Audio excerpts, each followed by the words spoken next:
ask you to move toward the water. Toward the water. And sister, you can go right down front here. And that way you won't get lost. Take me to the river. Take me to the river. Yeah, come on, Lisa, you want to sing? Okay, let's move toward the water. I understand we have some people who are still over at Chapman Park. Wow. Yeah, they showed up at 11. I know, somebody just told me there was a whole lot of people, they just wandering around, lost. So we might have to send some scouts over there to get them. Good, y'all doing a good job, good job. So I would like to introduce Pastor Albert Mondene, and he is a recording artist, and he's going to throw something in your heart and in your soul. If you feel like you want to jump up and holler, do that. You want to say freedom, you want to say justice, you want to say equality, you want to say whatever you want to say. Martin, you can do it, all right? Okay, brother, I'm going to turn it over to you.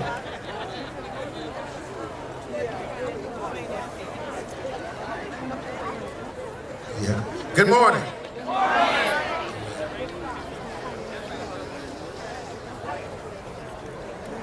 We shall overcome.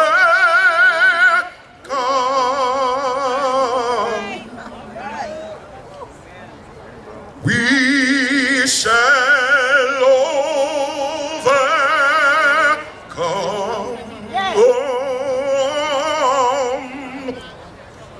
We shall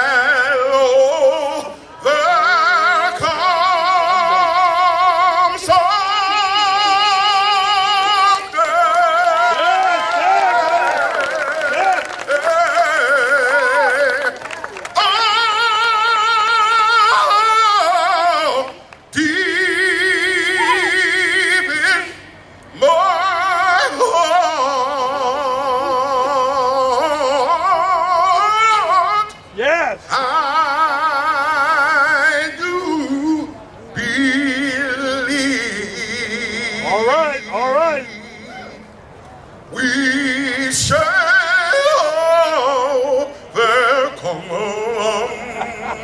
one day. Yeah. All right. This is where you can help. Yeah. We'll walk hand in hand. Help me out. We'll walk hand in hand. We'll walk hand in hand someday.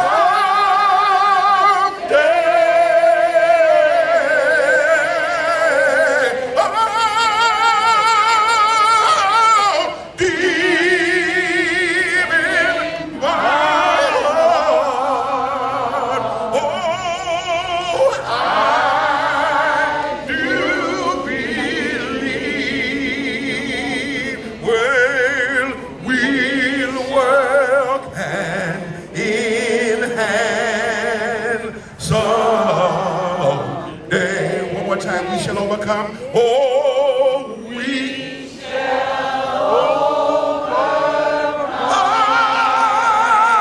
hallelujah.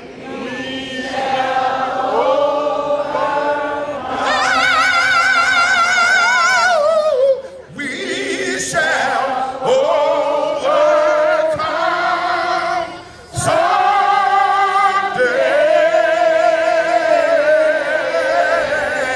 Oh,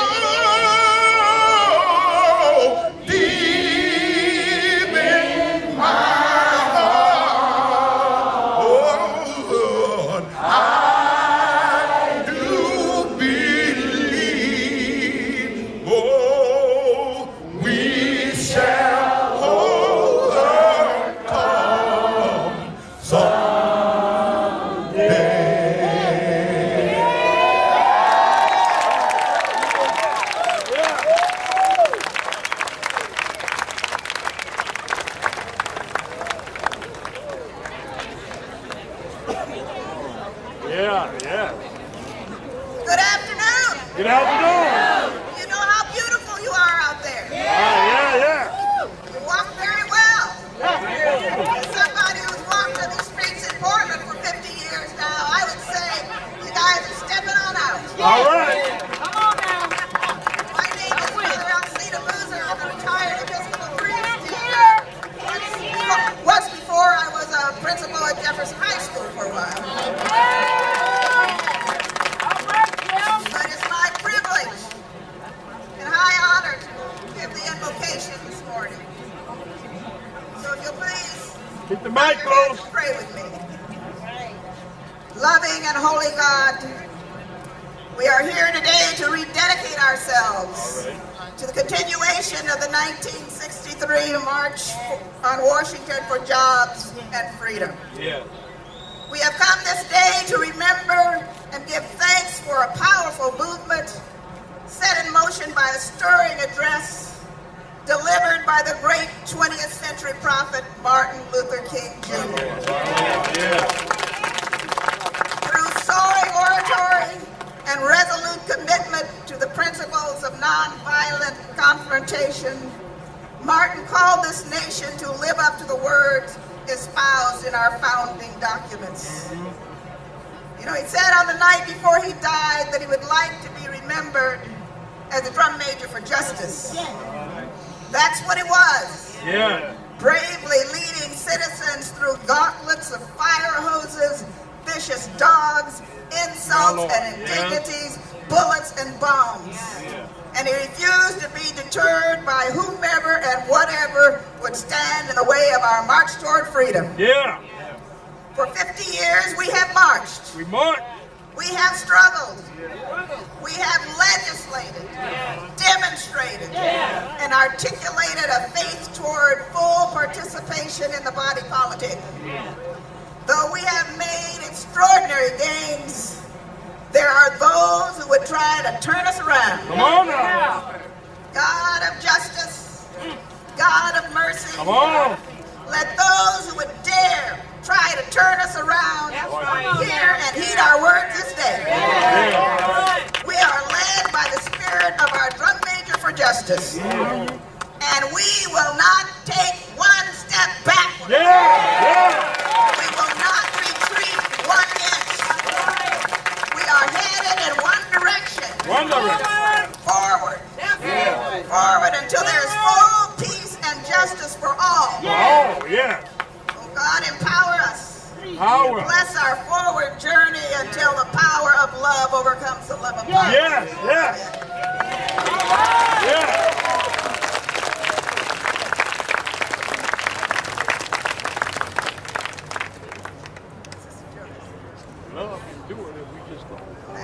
We'll have just a moment here while we get our speakers lined up. Let nobody turn me around. Hey, turn me around. Ain't gonna let nobody turn me around. We gonna keep on walking, keep on talking, walking up the freedom way. Oh, ain't gonna let nobody turn me around. Oh, turn me around. Hey, turn me around. Ain't gonna let nobody turn me around. We gonna keep on walking, keep on talking, walking on the freedom way. Oh, ain't gonna let nobody come. Oh, I ain't gonna let nobody turn me around. Keep on walking, hey, keep on talking, oh, walking on the freedom way. Oh, Lord, ain't gonna let nobody turn me around. Oh, turn me around. Turn me around. Ain't gonna let nobody turn me around. We gonna keep on. We gonna keep on. We gonna walk on the freedom way.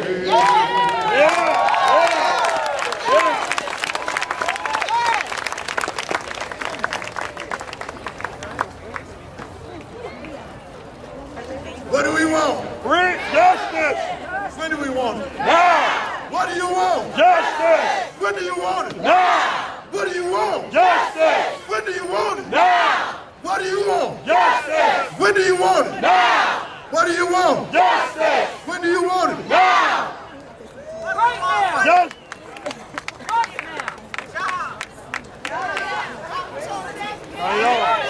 Turn the light on.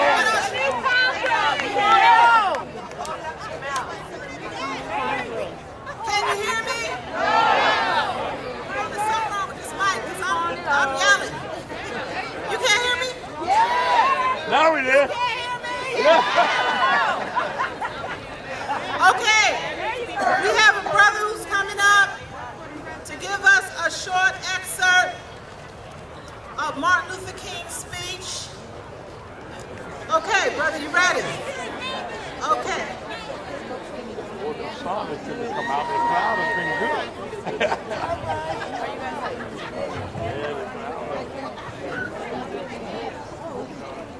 Hello, everybody. Hello. Well, this is a great day. Yeah. I'm going to do an excerpt of the Martin Luther King speech, take it back to 1963. Martin said it something like this. I have a dream that one day this nation will rise up, live out the true meaning of its creed. Uh-huh. We hold these truths to be self-evident that all men are created equal. I have a dream one day on the red hills of Georgia, Yeah. sons of former slaves and sons of former slave owners one day be able to sit down together at the table of brotherhood. I have a dream. All right, brother. My 4 little children one day live in a nation where they will not be judged by the color of their skin, but by the content of their character. I have a dream today. I have a dream that every valley shall be exalted. Every hill and mountain will be made low. The rough places will be made plain, and the crooked places will be made straight. All right. And the glory of the Lord will be revealed, and all flesh shall see it together. This is our hope. This is the faith that I go back to the south with. With this faith, we will be able to hew out of the mountain of despair a stone of hope. Yeah. With this faith, we will be able to transform the jangling discords of our nation into a beautiful symphony of brotherhood. With this faith, Yeah. we will be able to work together, pray together, struggle together, go to jail together, stand up for freedom together, knowing that we will be free one day. Yeah.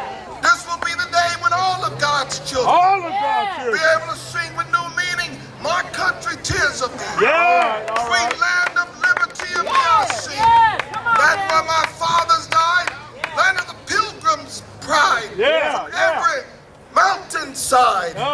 Let freedom ring, and if America is to be a great nation, Yeah. this must become true. Yeah. So let freedom ring. Let it rain. From the prodigious hilltops of New Hampshire, let freedom ring. Let it rain. From the mighty mountains of New York, let freedom ring. From the heightening Alleghenies of Pennsylvania, let freedom ring. From the snow-capped Rockies of Colorado, let freedom ring. From the curvaceous slopes of California. But not only there, let freedom ring from Stone Mountain of Georgia. Let freedom ring from Lookout Mountain of Tennessee. Let freedom ring from every hill and molehill of Mississippi, from every mountainside. Let freedom ring, and when this happens, when we allow freedom ring, when we let it ring from every village and every hamlet, from every state and every city, we will be able to speed up that day when all of God's children, black men and white men, Jews and Gentiles, Protestants and Catholics, will be able to join hands and sing in the words of the old Negro spiritual, free at last, free at last, thank God, we're free at last.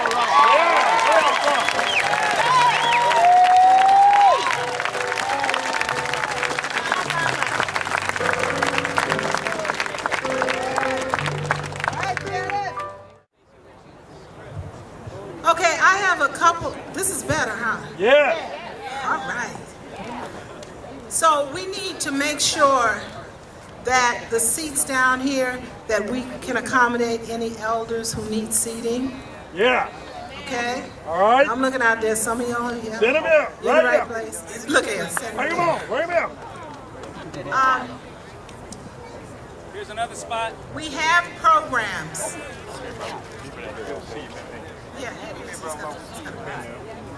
Hi, Mr. Moore.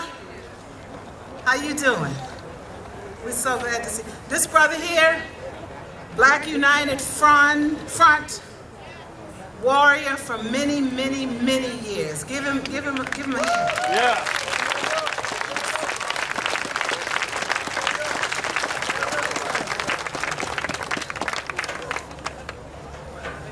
Okay.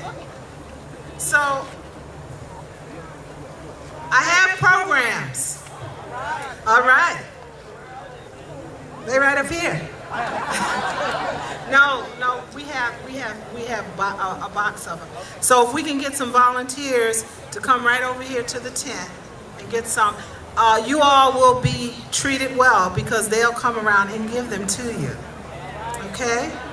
And when you get the program, you'll see we had the pre-march program over at the park, and the pre-rally is supposed to start here in about 5 minutes. So we've been kind of filling in some time. Have you been enjoying what you've been hearing? Yeah. All right. So I'm getting ready to bring a young lady up here to the stage who was originally going to speak at the park, but actually, you know what? This works out a lot better because she'll have a stage and she'll have a nice microphone. So I want to introduce to you, her name is Robin M. Johnson, and she's a member of the Portland African American Leadership Forum Leadership Academy. So she's one of these young people who is being groomed to be up here, so some of us will have to do this for the next decade. So let's give her a very warm welcome. Robin?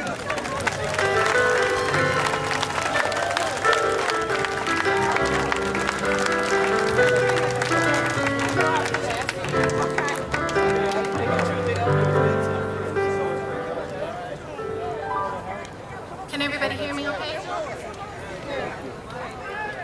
No louder? Is that better? Okay.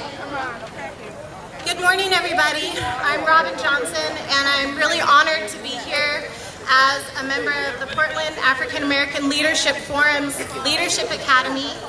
I'm really nervous, so please bear with me, but I just want to share with you some thoughts I had about today and how important it is that we are all out here representing the civil rights movement, that even though it's 50 years in, we're still not done. There's so much work to be done. All right. And I know that we're so passionate about that work, and I'm so excited to see those of us of all different shades, all different creeds coming together and linking arms because we recognize that civil rights is something that's going to take all of us. Right.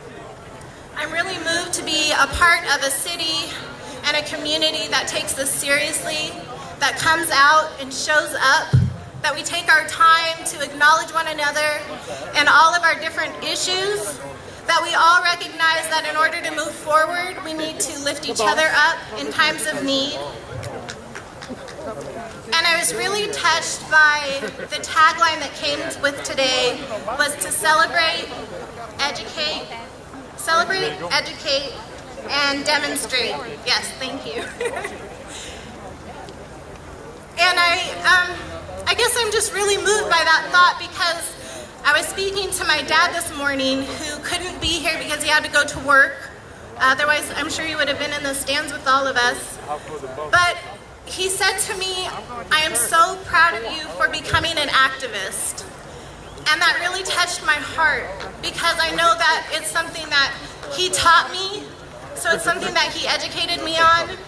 It's something that I'm here with all of you to celebrate today, and that it's about commemorating this movement that can't stop until we do have equality across the board. And so I want to share that sentiment with you, the same that my dad shared with me, that I'm so proud of all of us for becoming and being activists, and for being strong and standing together, for representing our community in Portland, but in spirit, really joining those also in Washington, D.C. today as they commemorate and remember the work that still needs to be done, that's still taking place in our community. And I just really, truly applaud every single one of you. So thank you. All right, yeah.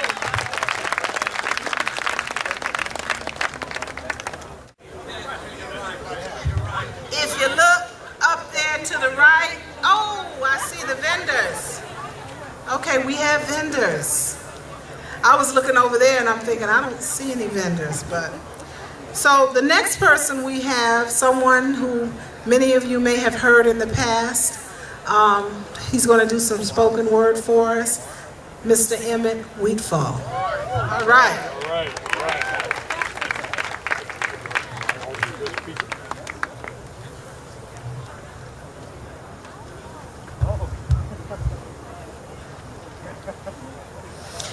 A poem entitled Miles to Go Before We Sleep. Miles to go before we sleep. Miles to go before we sleep. On this an anniversary day, unlike any ordinary day, much to the world's dismay, we having marched all this way, civil rights devotees on that day, from the Washington Monument to the Lincoln Monument, from Terry Schrock Park to this, the South Waterfront Park, let us all say, miles to go before we sleep. Before we sleep. Miles to go. Miles to go. Before we sleep. Before we sleep. Dr. King, he sleep. Bayard Rustin, he sleep. Medgar Evers, he sleep. Goodman, Swanner, and Cheney, they sleep. Still we say, miles to go. Miles to go. Before we sleep. Before we sleep. Miles to go. Before we sleep. Before we sleep. Coretta Scott King, she sleep. Rosa Parks, Yeah. she sleep.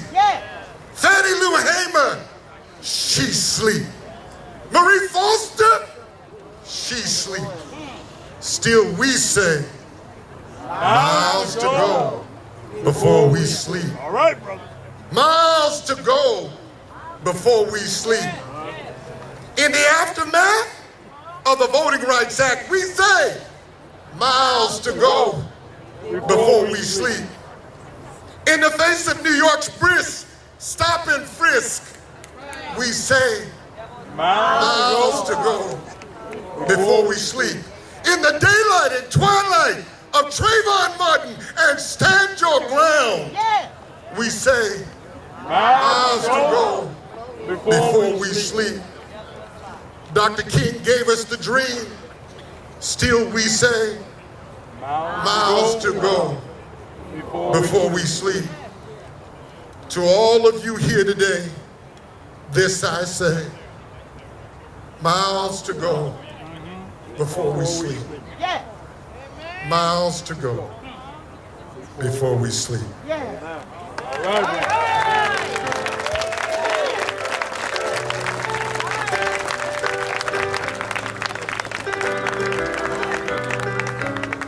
So, I want you all to know this is an original piece. And this is the kind of creative energy that we have in this community. And when you tie that creativity with social justice and human rights and civil rights, you have a powerful piece. So let's give him some love. All right, man. Yeah. All right, brother.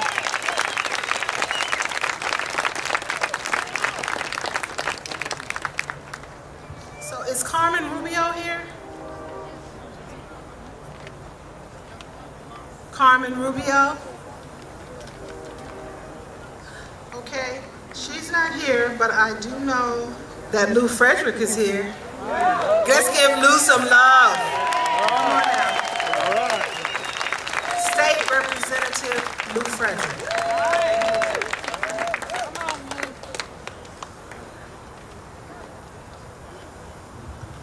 Thank you all. And the rain stopped for us. Isn't that nice? That's the way it's supposed to work. I'm Representative Lou Frederick. I represent District 43. That's North and Northeast Portland. How many of you from North and Northeast Portland? All right.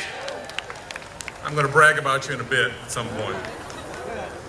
And I'm in the Oregon House representative, so I am the Black Caucus in the Oregon House. All right. Just wanted to let people know that. 1963's March on Washington shaped a lot of my life and a lot of my values. I marched with Dr. King and his family and got a chance to know them very well. He was the father of my playmates. He told us to quit running through the house and to turn down the music on a regular basis. 50 years is a long time in one lifetime, but still Dr. King remains a hero, not of the deep past, but of the lifetimes of many of us who are still around right now. All right. And 50 years is an occasion to take stock of how far the long arc of the moral universe has been towards justice so far. Now, my parents introduced me early to civil rights. I got tear gas when I was about 8 years old. The movement, I got a chance to know about the movement, the ideas, and the ideals. In the marches and demonstrations I remember from my childhood and youth, adults taught us not to respond to the crowds in white robes and hoods who screamed at us and threw things at us.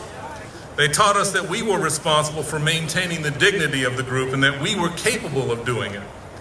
They taught us that replacing respect with anger was a step on the road to violence and that violence was harmful to our cause and beneath our own dignity, and that we were better than that. We learned that in the long run, respect and compassion would lift us up more than temporary catharsis of retaliation. But the tactics have to change with the times as well, and it's time for us to recognize that the marches and demonstrations, the strategies of outsiders, have limitations. It's time for us to be insiders in the community, in the economy, in the government. It is time for us to do more than stand with each other, more than speak out. It is time for us to expect to be listened to.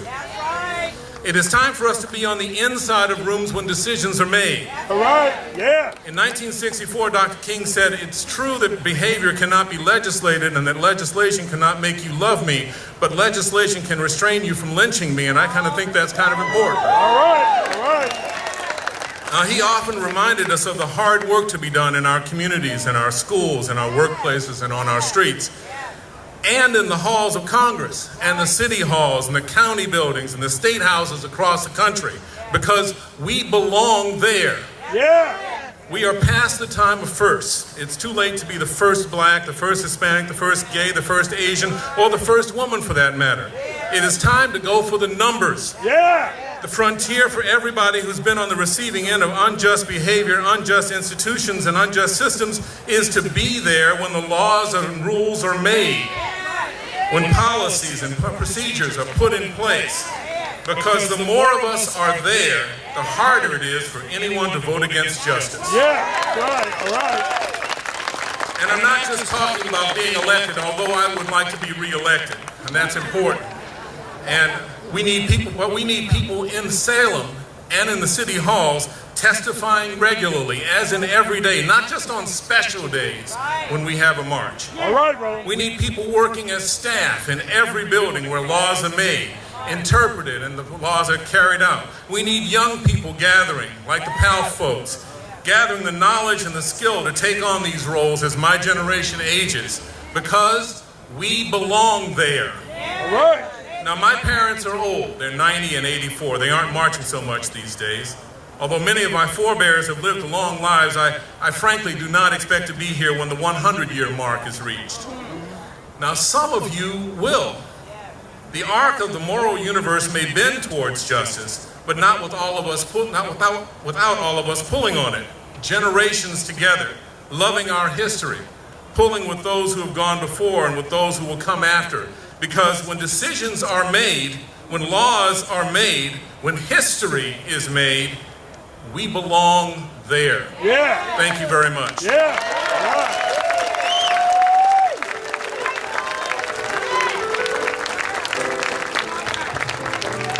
Thank you so much, Lou. The next individual we have coming up is somebody who's special to me because I taught her when she was about that high. Sister Arietta Ward is going to do the next selection for us.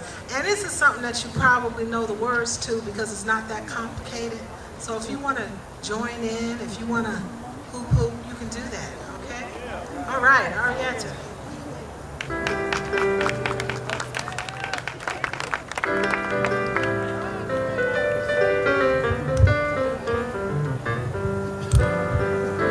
Good morning, everyone. Good morning.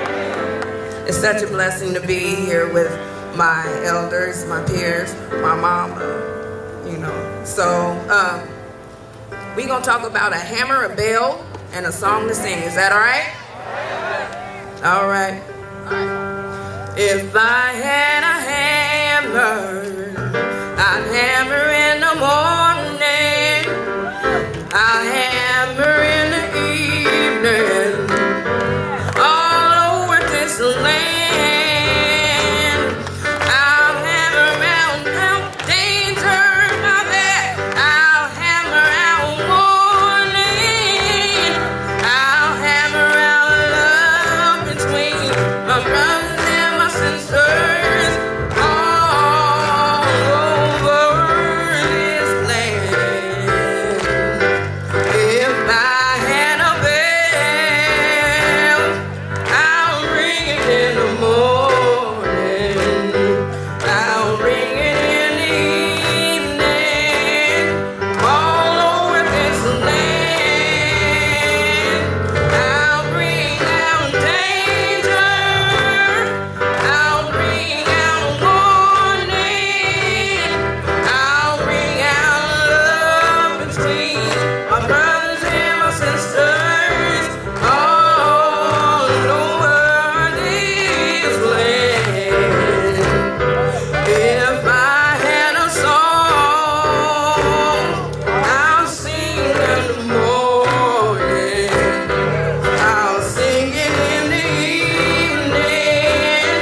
All over this land, I'll sing out danger.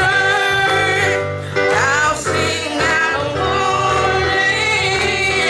I'll sing out love between my brothers and my sisters all over this land.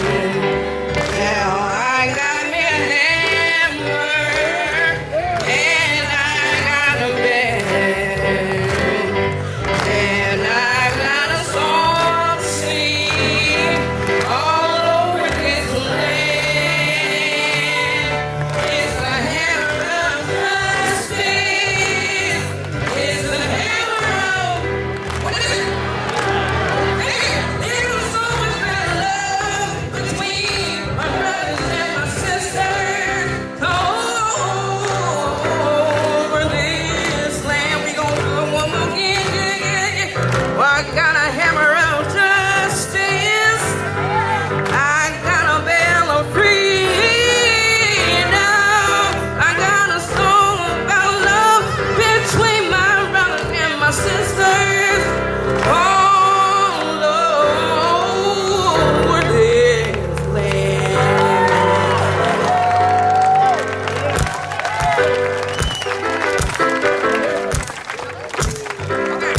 Okay, we gonna keep going. Yeah. If I had an iPad, I'm gonna do. Ooh, what's breaking up?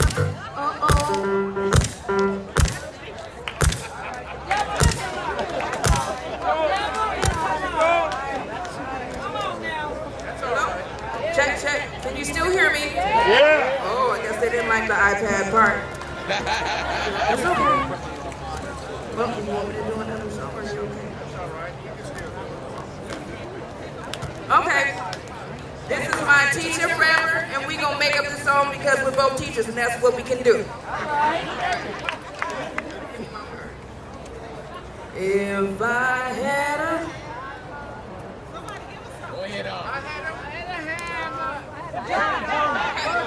we need some nails. If I had a job. All right. I had a job. I'll be the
children will be educated.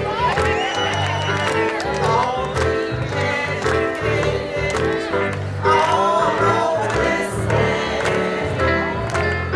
They read about God. They read about God. They read about the Jesus. It's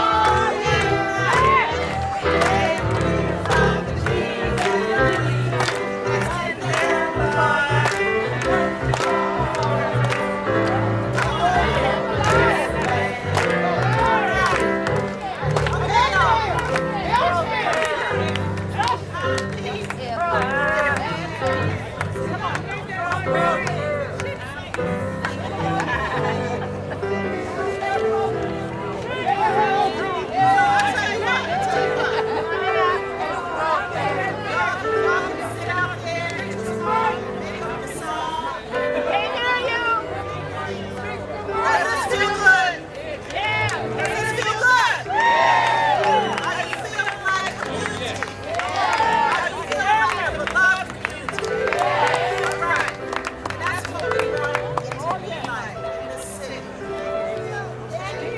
So today, this is recommitment day.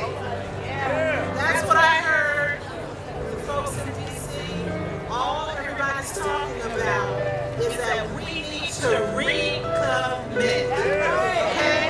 All right. John Mullis, would you please come up? One of the very important elements of the 1963 March on Washington was the role of labor. So we have someone here, one of our speakers from labor. All right, come on now. Let us hear it. Let us hear it.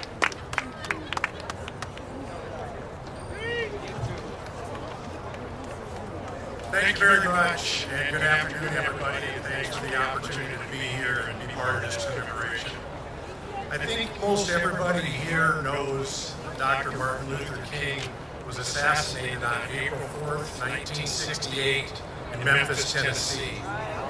I think a lot of people don't know or remember that the reason Dr. King was in Memphis was to support a strike by that city's sanitation workers. That strike wasn't just a dispute about workplace issues. It was a struggle for dignity for a group of predominantly black workers who had chosen to join together with the union to try and create a voice on the job and in their community.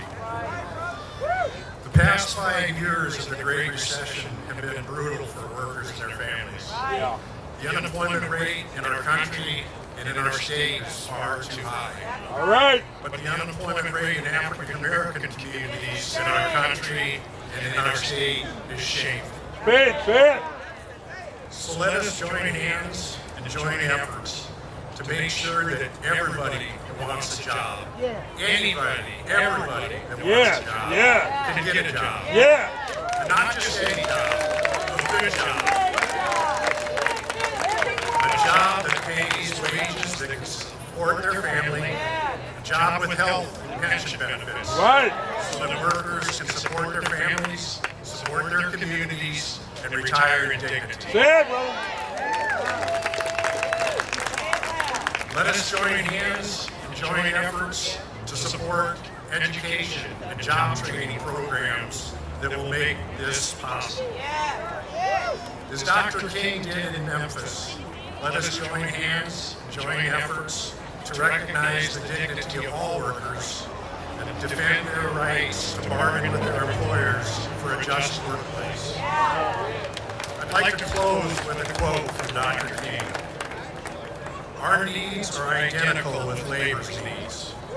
Decent wages, fair working conditions, livable housing, old age security, health and welfare measures, conditions in which families can grow, have education for their children, and respect in the community. The men and women of the building trades reaffirm our commitment to work with all of you towards those noble yet practical goals. Thank you very much. All right. Yeah.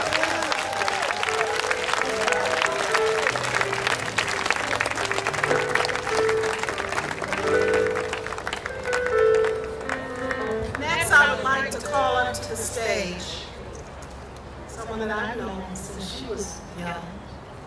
That is Carmen Rubio with the Latino Network. Let's give her a hand. And let me just remind you, please support our vendors because they came out to support this event.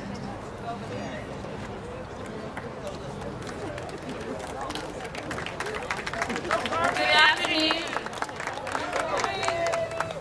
The Latino community stands together with you on this important day commemorating the 50-year anniversary of the March on Washington, a critical turning point in our nation's history. Today we are reminded of the courage and determination of people who refuse to back down from injustice, but instead risked everything in the name of freedom. Dr. King understood that the fates of all our people were intertwined. In the midst of the farm worker boycotts, he wrote this note to Cesar Chavez, quote, "You and your valiant fellow workers have demonstrated your commitment to righting grievous wrongs forced upon exploited people. We are in together with you in spirit and in determination that our dreams for a better tomorrow will be realized," end quote. My grandparents came to this country in the mid-1940s as migrant laborers as part of the Bracero program. For more than 20 years, they lived the hardship that life as farm worker brings, picking cotton, grapes, lettuce, cucumbers, and other fruits and vegetables while living in labor camps in Texas, New Mexico, Northern California, and Oregon. My families described the surge of emotion they felt during the time of the march.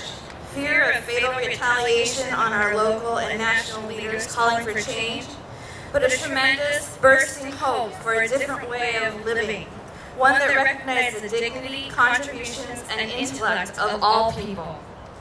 The parallel quest for justice represented by Dr. King and Mr. Chavez continues to inspire all of us every day to be seekers of justice, freedom, and access for all. We seek it in our pursuit of just and humane immigration policies that do not separate families, but offer a path to citizenship, stops the indignity of exploitation and possibility of a life no longer relegated to the shadows.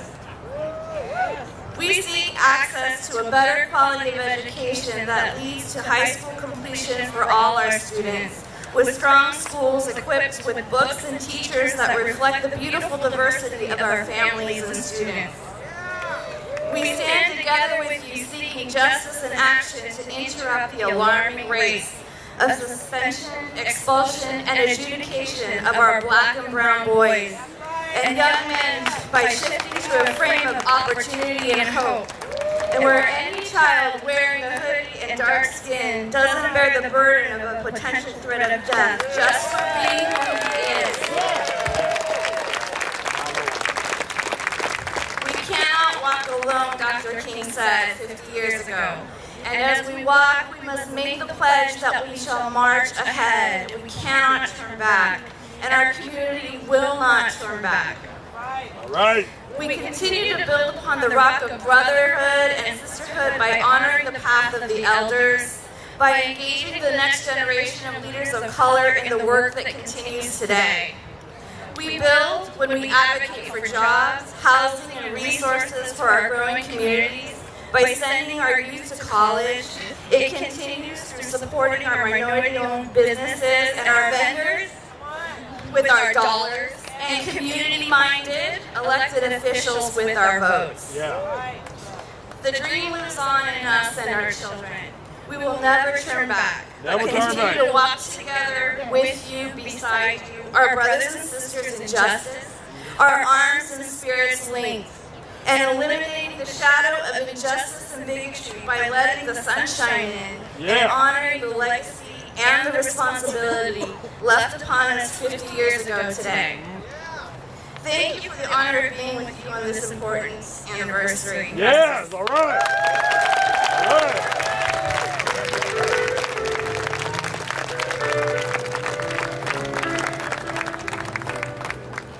Thank you so much, Carmen.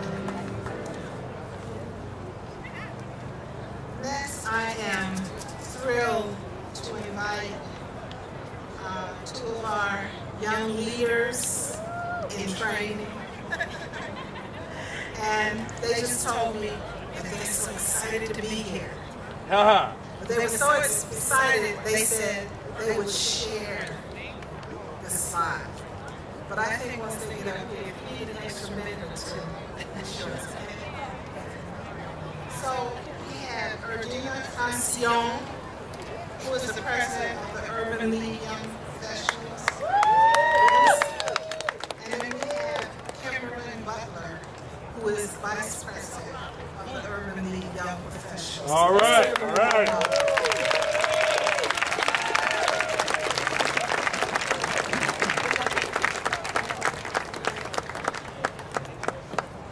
Good afternoon, Portland. How's everybody doing today? My name is Erdina Francois, president of the Urban League Young Professionals, and I'm joined by our vice president, Kimberly Butler. And we are just so honored for this opportunity to reach you and to reflect on this historic moment in American history. For many of us, days like today have just been pages in a history book or powerful scenes from our favorite film.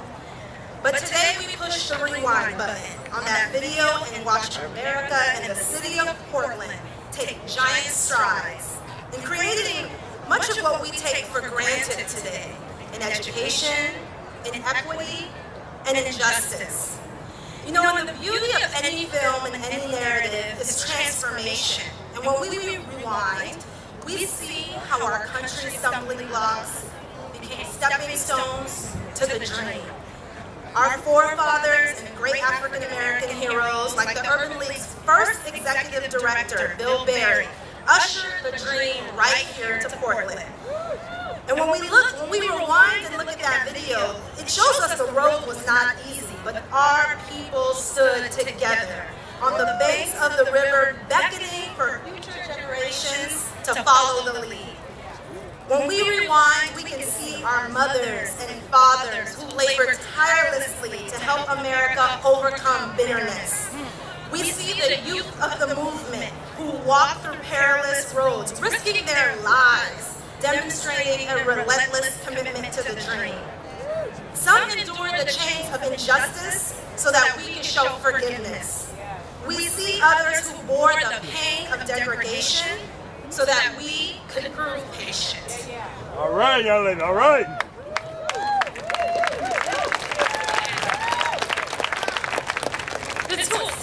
The 21st century presents a great opportunity for our generation to stop waiting for our ship to come in, but to swim out and meet it. Come on now. So let us fast forward the film. The rich history of our country is still in the making, and we, young professional leaders and college students and youth, must be a part of it, writing a new script.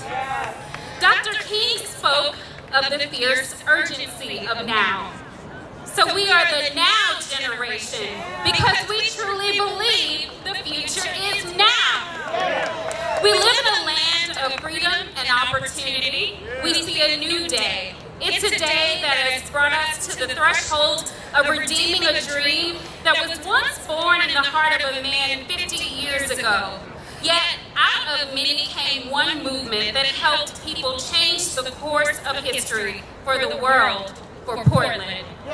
Maya Angelou wrote a poem that paints a picture of a woman who stared history right in the face and proclaimed, "I came as one, but I stand as 10,000. And you know what? There were exactly 10,500 African Americans in Portland when this movement started. And so Erdina and I, we want you to raise your hands with us, stand with us, and we're going to model it for you. Join your hands and stand with us.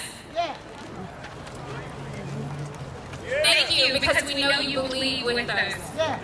So we stand as 10,000 because we know where we come from. We know the path that was paved for us. The crowns we now wear hold the jewels that all the great giants of the Portland Civil Rights Movement prepared for us. We stand as 10,000 behind the vision of our Urban League, backing an over 100-year history, continuing the work of youth and young leaders. We stand as 10,000 because we know that there's an entire generation of young people like Trayvon Martin depending on us to inspire a new dream, giving them a platform to propel it forward. We stand as 10,000 because together we are the future, and the future is now!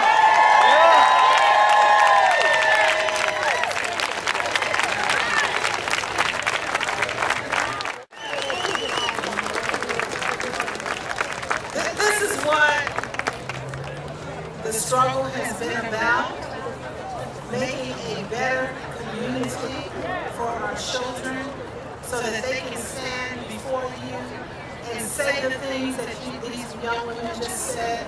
We are so proud of you. Look at them, they're about to die over there. Give another hand. Tell them how much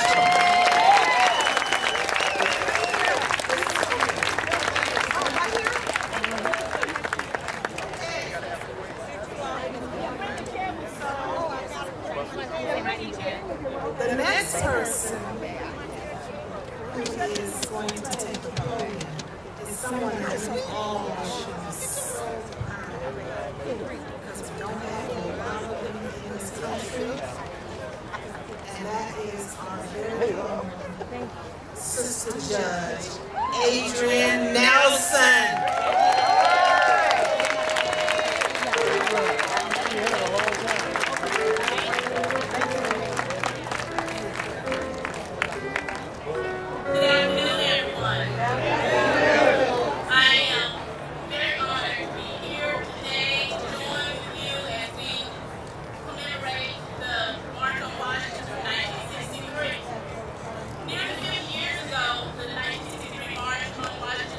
Turn the mic a little bit. Captured the nation's attention as more than 250,000 people stood together in Washington, D.C. and demanded that government invest in quality housing, improve education, create more jobs, increase the national minimum wage, protect everyone's right to vote, and end all forms of discrimination. Now, our nation has made progress toward broader goals of the march, but we have a long way to go to achieve this vision for a more equal and just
As we commemorate the historic March on Washington, while we have made tremendous collective progress as a nation in achieving Dr. King's dream, we've come too far to turn back the clock. But we also have to realize and recognize that the dream has not been fully reached. There's more work to be done. Everyone must lift their voices to demand peacefully that our country do better, to conform our present reality with our founding ideals. We've arrived at this moment together, and we shall overcome our shared challenges as one people. But how? I believe in 4 ways: by remembering and learning from the lessons of the past. All right. Next, by standing together in days of struggle and uncertainty.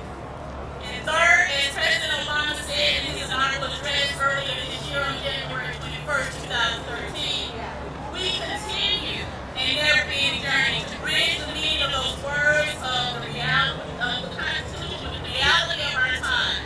For history tells us that while the truth may be self-evident, they never been self-executed. That while freedom is a gift from God, it must be secured by His people here on earth. Equality is the star that still guides us. Just as it guided the people who participated in the March on Washington in 1963, those sung and unsung heroes who were there, who left their footprints for us to follow as we together determine the journey to freedom. And finally, I believe what we need to do is keep inspiring each other to build a nation that always embodies our highest principles and continues to help us be our best selves. In essence, a more inclusive, more just, and perfect union. I have great hope for the future, and I thank you for your time.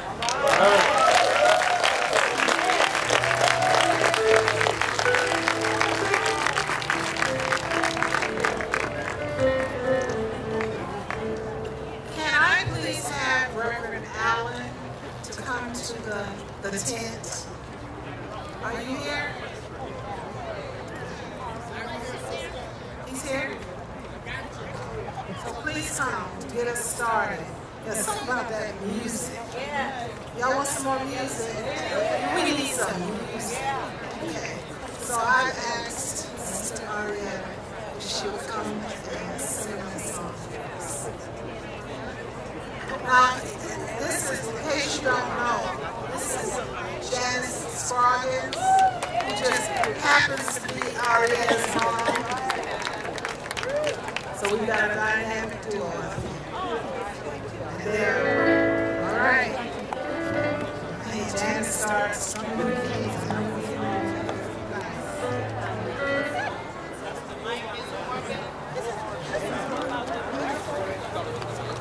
Well, it's really exciting to be here. My name's Lonnie Wig. I'm originally from Hawaii, and I was going to school in California, and then I went to, I graduated from Howard University in Washington, D.C. I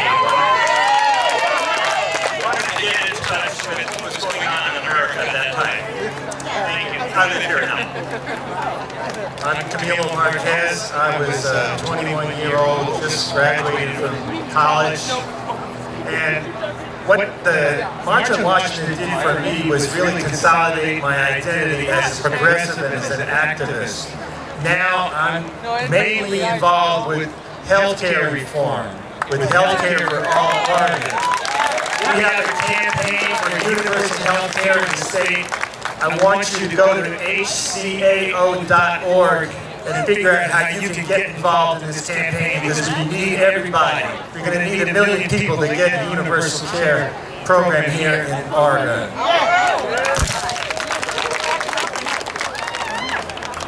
My name is Emily Newberry. Can you hear me? I was going into my sophomore year in college at Dickinson College. I stayed overnight with my sister, who was going to American University. And after the march, I tried to get a job for a couple of weeks. In Washington, D.C., in our nation's capital, I went into a hamburger joint. There was a woman, an African-American woman ahead of me, who handed in her application. They said, "Sorry, we don't have any jobs. We'll let you know if anything opens." So I handed mine in and started to walk out. She said, "Wait a minute, I've got a job for you." Put the umbrella down. Umbrella She said, down. I said, you just told her you didn't have any jobs. She said, we only hire Negroes for dishwashing jobs. I was so angry. And I never forgot that day, and I never will. All right.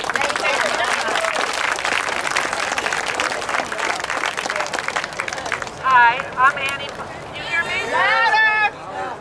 The microphone was down. Okay, now? The microphone was better. Hey, Mike.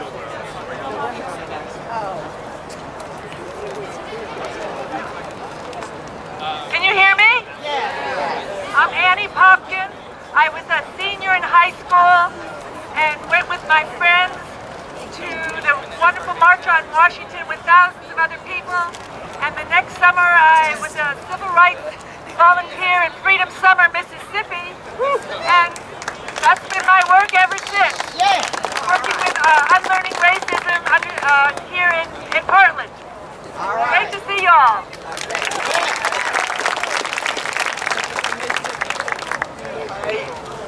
My name is Mike Stark. I was a sophomore in college. Stand here. Stay here. How about now? No.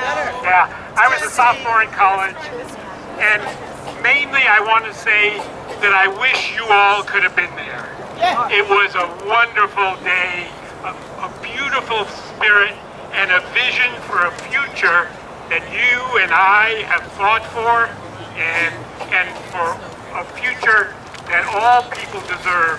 And I wish you were there, but I'm glad you're here now.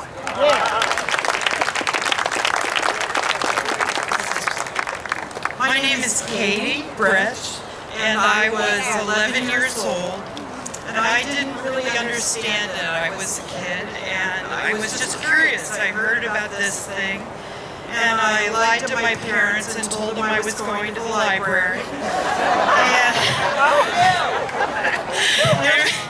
And went down to check it out, see what was going on.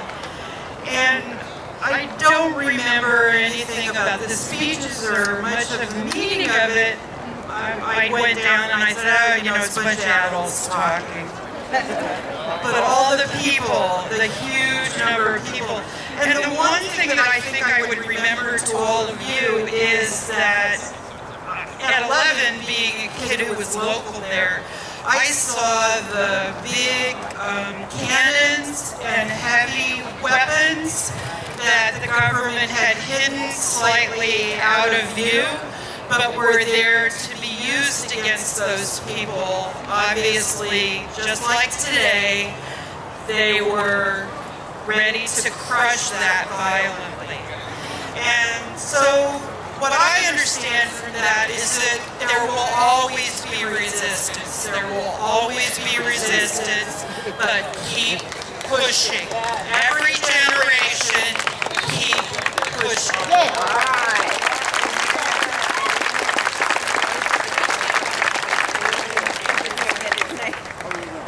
I'm George Harker, public advocate for Commissioner Nick Fish on the Portland City Council. I was 24 years old and a graduate student, and I'll give you more details about my journey when I speak formally in less than 15 minutes or so.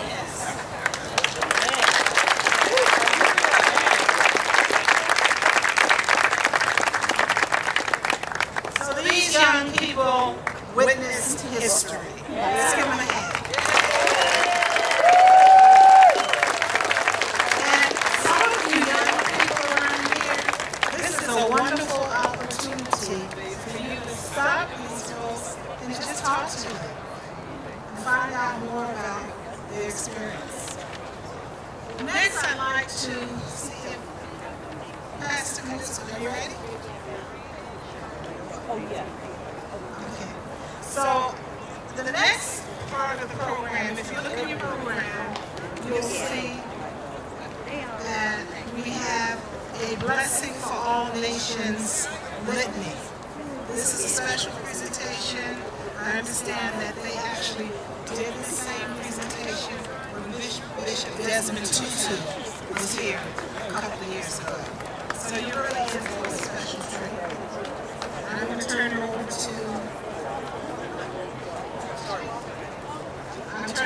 to Isaac. So, okay.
Good afternoon. My name is Mark Knudsen. I'm pastor of Augustana Lutheran Church.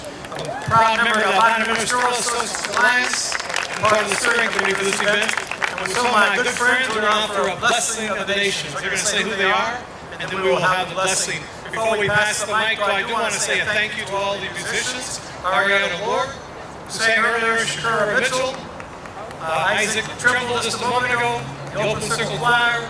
And then we have two others coming to join Janice Scroggins, some of the greatest musicians are in the city. Janice Scroggins will be playing again, along with Linda Hornbuckle in just a few minutes, and Shirley Annette. So we are blessed, and we will be blessed throughout this day. Let's say who we are. Good afternoon, I'm Tamara Knudsen, member of Augustana Lutheran Church in Portland, Oregon. I'm Helena Huang with Oregon Voice. Marco Mejia with Jobs with Justice. Monica Bravo Trujillo. I am a member of the Dakota Sioux and Mescalero Apache Nations. I am a lay leader at Augustana Lutheran Church's Open Circle Ministry. On behalf of First Nations, I would like to offer a blessing. To Kashla Creator, we thank you for this day and ask your blessing upon all who gather here and around this land. We offer our thanks for all of your abundant blessings.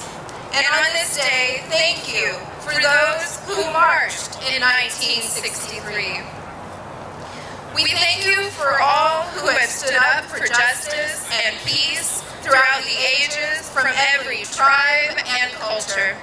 We thank you, Creator and God of every nation, for the human family, and may you forever remind us that all people and creation hold beauty and all are related. Aho, mitakuye oyasin.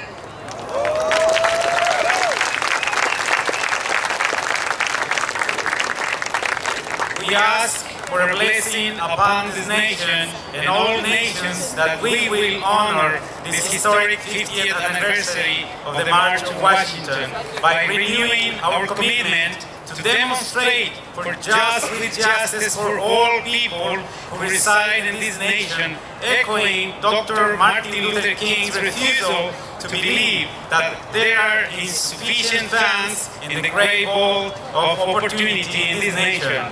May we renew our spirit, rejecting the constant pressure to give in to budget cuts as we commit ourselves to march and to demonstrate, to advocate, and to legislate for economic justice for all.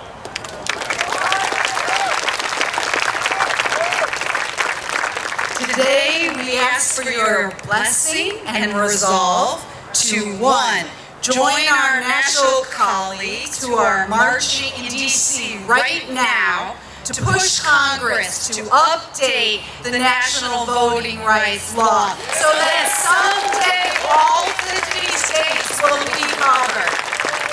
2, to work with Oregon Voice and our local partners to support our Secretary of State to promote the kind of forward-looking legislation that will fully enfranchise many more Oregonians right here in the state to be a model for others. We came very close this last session to doing that, and we can get that done.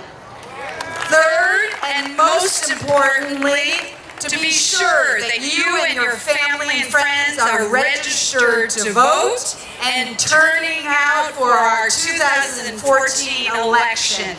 We have many, many important issues at stake, and we need to educate all of us to participate fully.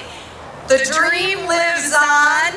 Please make your voices heard. Thank you.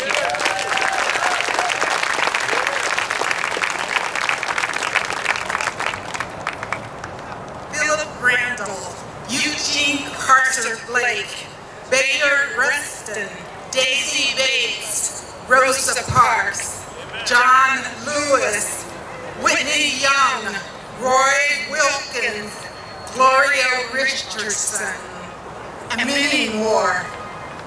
They were among the 250,000 people who marched on Washington in 1963. Today we honor them. We want to thank them for their personal sacrifices and their risk of personal safety. They gathered in front of the Lincoln Memorial, where Dr. Martin Luther King delivered his famous "I Have a Dream" speech. It is on their shoulders that we stand today in the fight for economic justice, equality, and peace in our time. May future generations find us to be and celebrate us as formidable warriors. We thank you for this day and for all who are gathered. We stand here celebrating and remembering those who marched in 1963 and those who have marched and given their lives over the ages. And today we stand ready to march and continue on for future generations. We are Muslim and Jew, we are Buddhist and Hindu, we are Christian and many people of faith and so many of goodwill, and we take that call to march. May we march remembering that God, you make a way out of no way. May we march on a day when the struggle may be great, but we know that weeping may last for the night, but joy cometh in the morning. We march knowing that you call us to answer that door when fear knocks, because when faith answers, nobody's there. And we march knowing that when we put our rest in you, we will not grow weary. No, we will renew our strength. We will rise up with wings like eagles. We will run and not grow weary. We shall walk and not be faint. To you, O God, O Holy One of many names of every nation, we give you thanks. Amen and amen.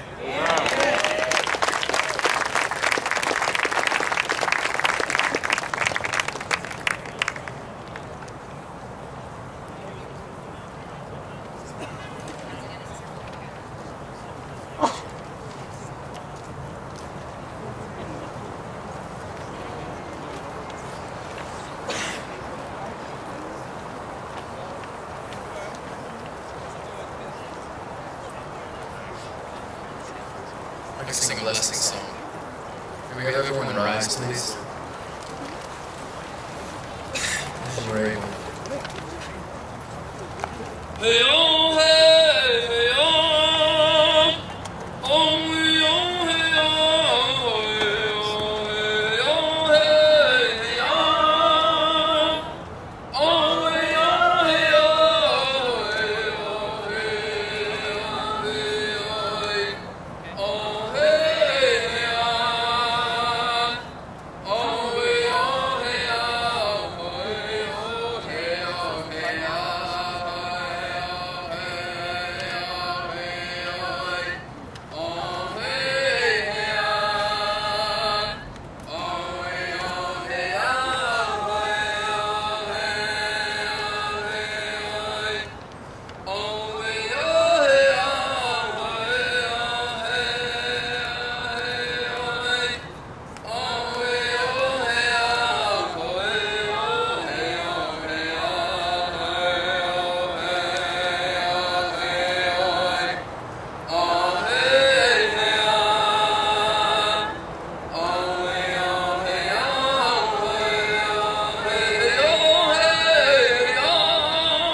Reverend Bill Singford. I'm the pastor at First Unitarian Church.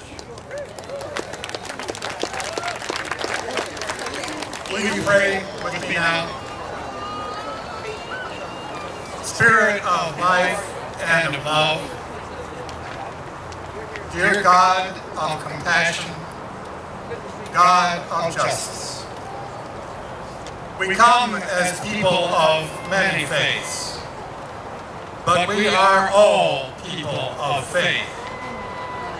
Faith that the beloved community is not an idle dream. Faith that the spirit of life beats in each and every one of our hearts. Faith that our prayers and our protests can make a difference. We invoke today the spirit of 1963, that great coming together of a people across the lines of race and economic circumstance. People who said justice cannot be deferred. People who sang, "We shall overcome someday." We who believe in freedom will not rest until it comes. We remember that spirit. We make a home for that spirit. We call it forth in our hearts for this time, for our time.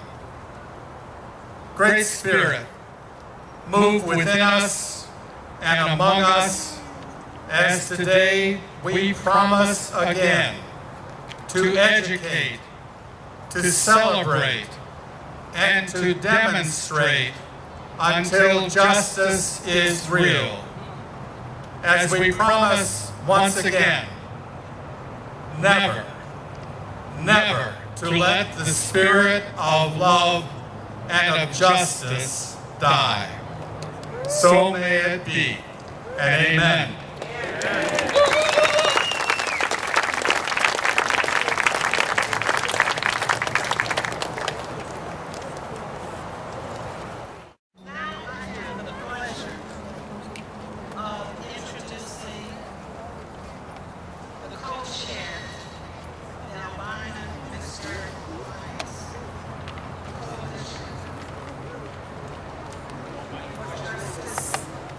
Police reform. Reverend Dr. Leroy Haynes has been out there for a long time fighting for justice, freedom, and equality. So please, let's give him a very warm welcome.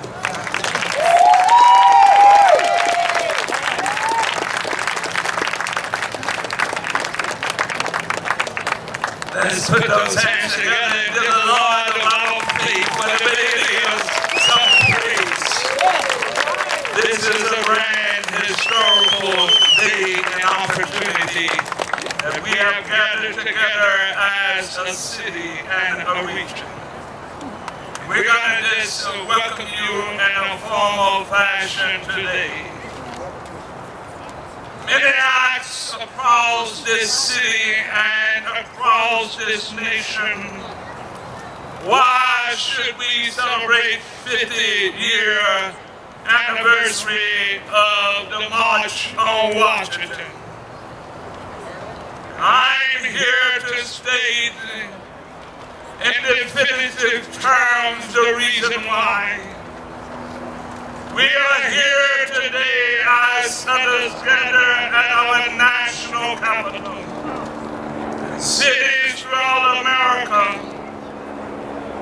not only commemorate the historical impacting March on Washington in 1963, but to honor the many individuals, leaders, organizations, both known and unknown, made an immense sacrifice, paid a costly price, a price of beatings, a price of torture, a price of arrest, a price of fire hose, a price of being bitten by dogs, a price of loss of property and health, and even the price of death. To secure the civil rights and voting rights and full citizens for Black Americans and people of color and all Americans. So we ask the question, why are we here today? We are here today to remind generations past and generations present and generations unborn that rights you so easily use today have not always been there. They have been bought with blood, bought with sweat and tears, bought with prayer,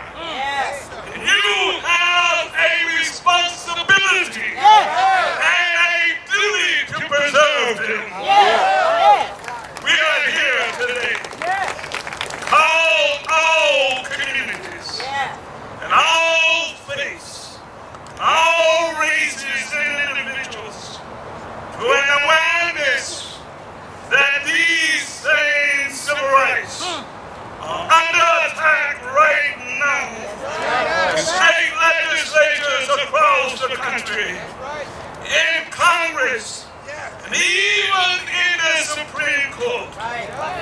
The goal of stripping them away one by one, and turning our nation backward again to the days of Jim Crow. History, I need not tell you, remind us that it does not always follow a linear path. The story of the newly emancipated slaves, Reconstruction teaches us that we have been down this path before. And in those days of Reconstruction, there were civil rights bills passed, voter rights bills passed, and all were taken away. We ended up with 100 years of segregation and inequality that was imposed on Black Americans. All right. Yes, my people, we must struggle against these forces in America. We intend to carry our nation backward into a darkness of past oppression. That's why we must fight. Yes. That's why we must have determination. Yeah. That's why we must struggle over and over again. Yeah. That's why we must go forth with vigilance to get back to Section 4 of the Voters' Rights Bill. That's why we must fight voter suppression laws in every state. That's why we must fight racial profiling. That's why we must fight injustice in the criminal justice system. That's why we must fight a law that turns our hard-won civil rights into nothing. We are here today because of whatever God we worship and serve. We are here today because history is beckoning us once again to a noble cause, to finish the work of the unfinished dream of Dr. Martin Luther King. I hear the voice of the renowned Black poet Paul Laurence Dunbar. He reminds us of what happened to a dream deferred. What stays and what happens to a dream deferred. Does it drive like a reason in the sun? Faster like a sword in the run. Crossing sugar over like a syrup sweet. Maybe it just sighs like a heavy load. Or does it explode? Let us make a decision today that whatever it takes, we will not allow the work. We will not allow the dream of this social revolution to continue to be deferred. Let us make a decision today that we will not rest. We will not stop pressing. We will not stop voting. We will not stop running. We will not stop marching. We will not stop civil disobedience until the dream is actualized.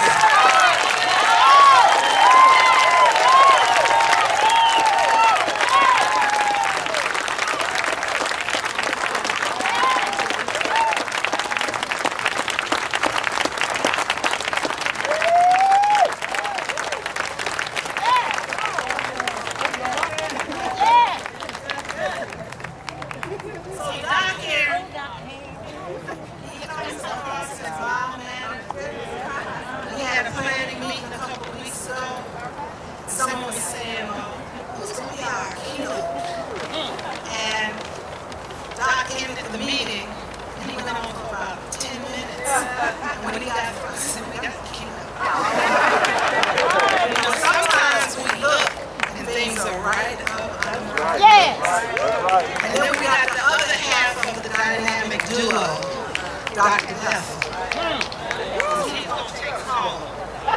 So for right now,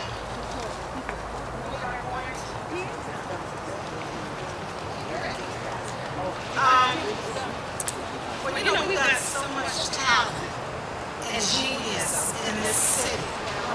There's nothing that we can do that we can't do. We have musicians, we have singers, we have teachers, we have pastors, we have activists, we got parents, we got grandmas, grandpas, we got parents, man, we got doctors, educators. So we have everything we need here in Portland, Oregon to build and maintain that beloved community that Dr. King spoke of. And then we've got a whole crop of young people who are standing right there waiting for us to pass the baton. Let's give them that.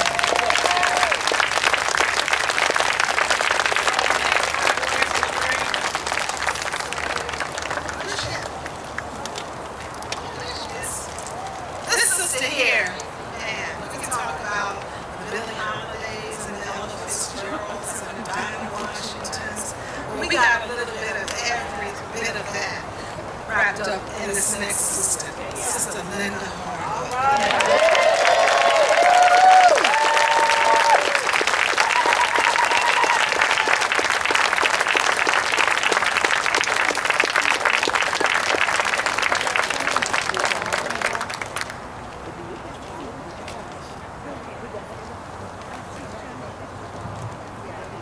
We love you, Linda. Yes.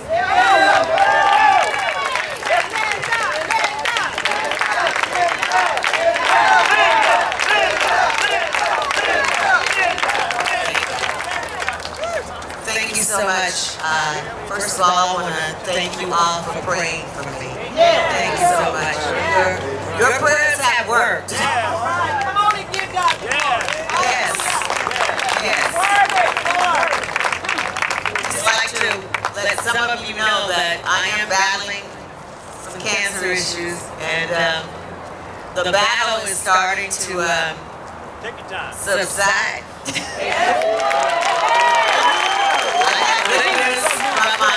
From my doctor, and just keep on praying. God is doing His thing, and I thank Him from the bottom of my heart, and I thank Him for all of you. Thank you so much. Let's have another hand for Miss Jan Scroggs.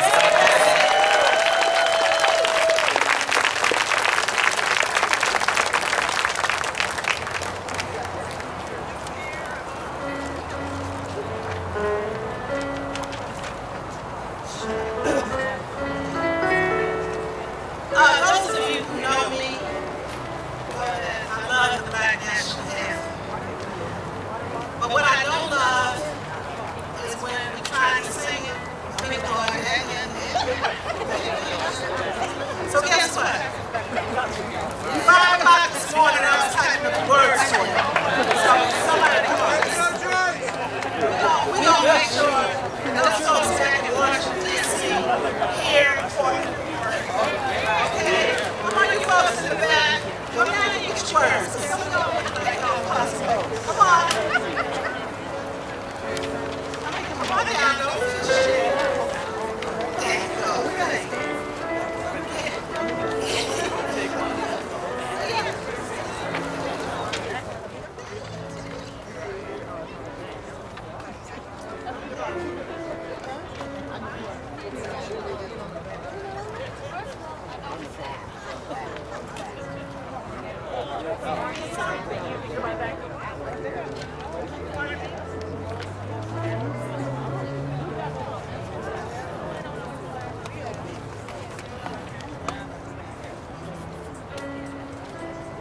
Now we're gonna all have to stand. This is the national anthem, you know.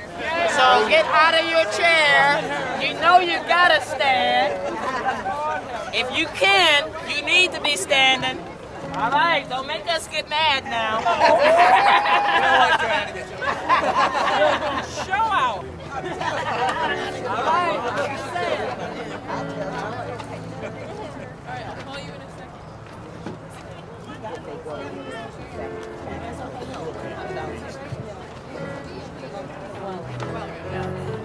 All right.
sing a song full of the hope that the present has brought us. They sing the rising sun, let our new day begun. Let us march on till victory is won.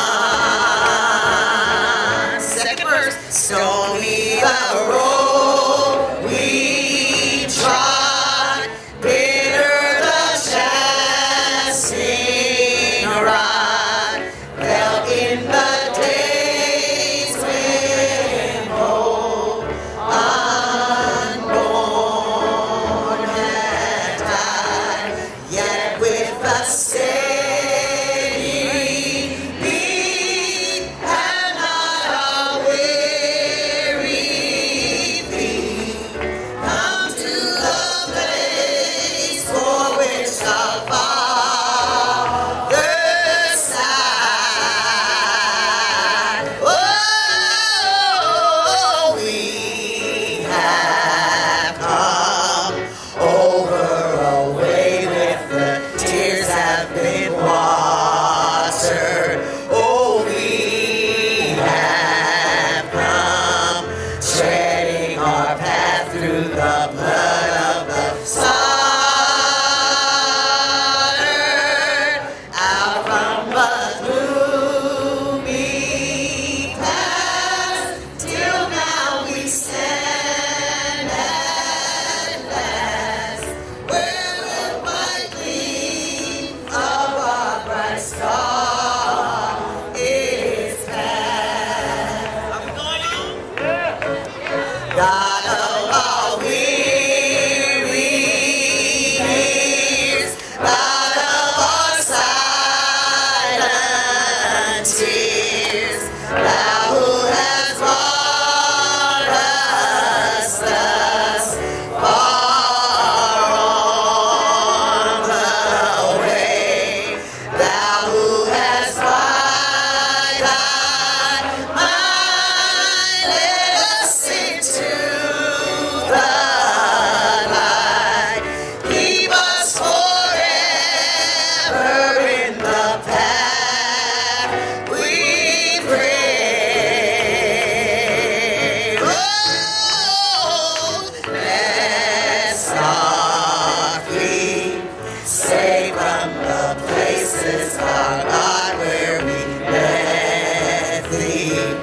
Bless our hearts, drunk with the wine of the world, we forget thee. Shadowed beneath thy hand, may we forever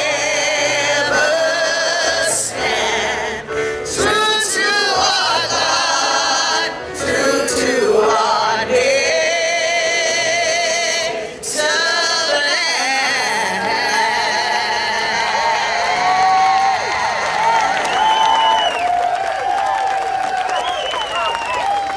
Give yourselves a hand.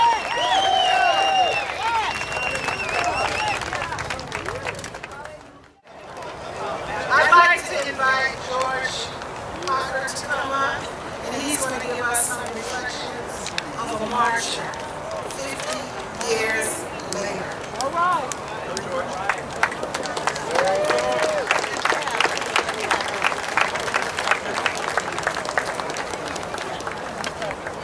Good afternoon. Organizers, this event, elected officials, and other dignitaries. I am honored to be here as we remember the historic March on Washington for Jobs and Freedom that took place on August 28, 1963. At that time of the march, I was 24 years old, graduate student at Howard University in African Studies, a full-time federal government employee, and and I had never flown in an airplane. I was born, reared, and educated in Washington, D.C. For the first 14 years of my life, I lived in a segregated Washington, D.C. There were laws that excluded me from going where I wanted to go and doing what I wanted to do. The city was desegregated by President Eisenhower only 10 years before the March on Washington.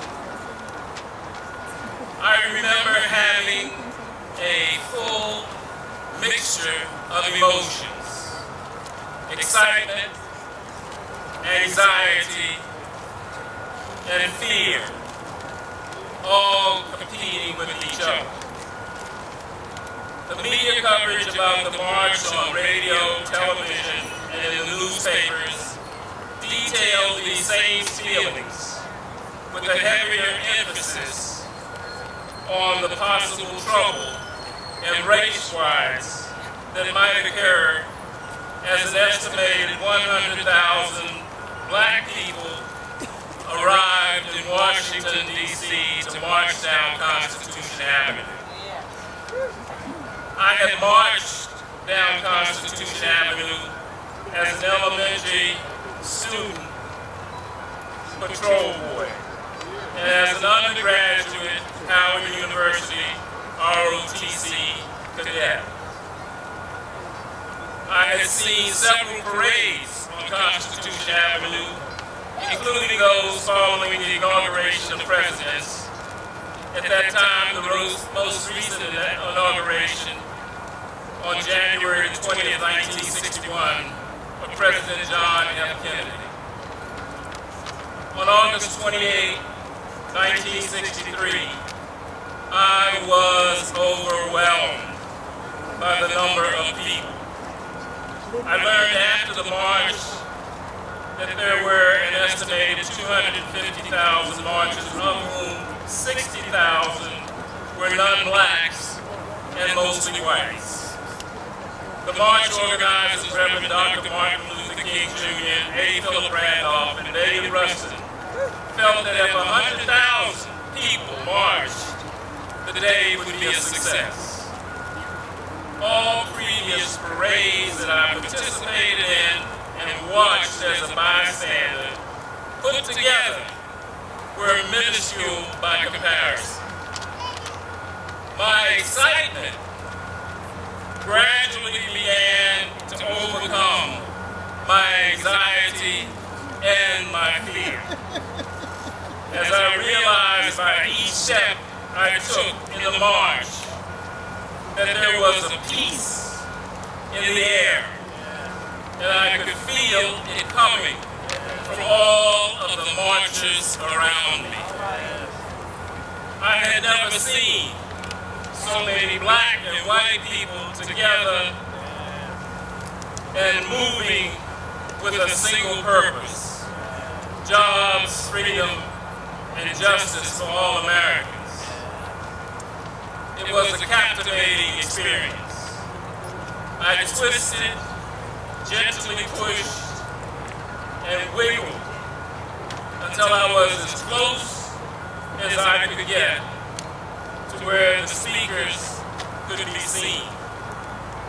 I remember stepping on a white man's foot, and he said, "Excuse me," for having his foot under my foot before I could say excuse me for stepping on his foot. There were a few people talking among themselves in low tones during the speeches before Dr. King began to speak.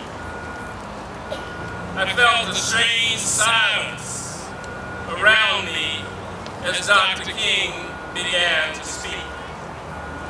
It was so quiet and peaceful that I felt that he was speaking just to me. I felt a new sense of pride in being a Black American.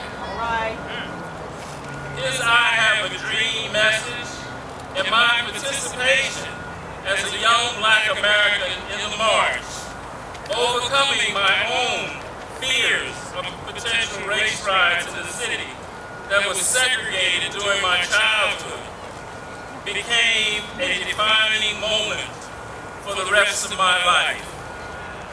I was included in a movement that was bigger than I could have ever imagined or understood. I committed that day to be a contributor in my way to positive change through American service. I served my country for 34 years in the federal government, which included 5 diplomatic assignments at American embassies in Africa, South America, and the South Pacific.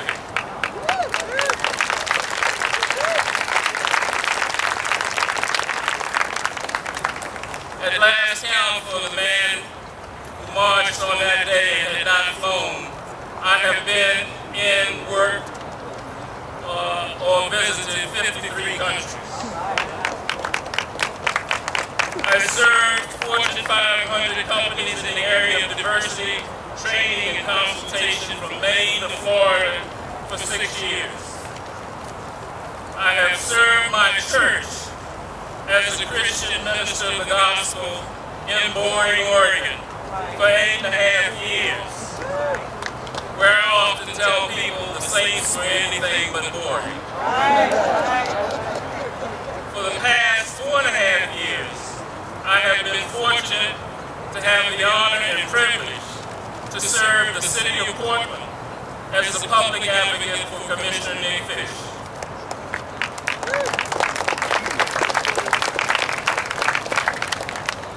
Finally, the March on Washington in 1963 made me realize that blacks, whites, and other non-whites could come together for a common cause.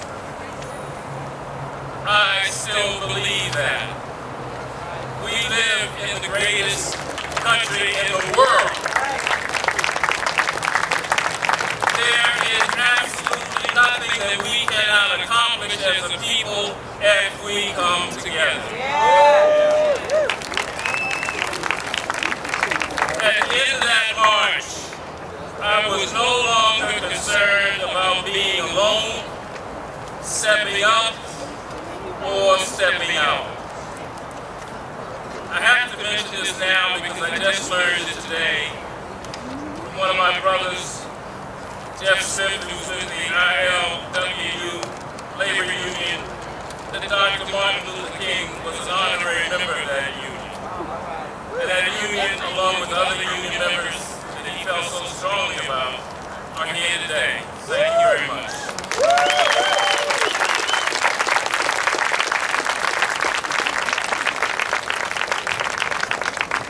Next, I'd like to bring to the podium Multnomah County Commissioner Loretta Smith.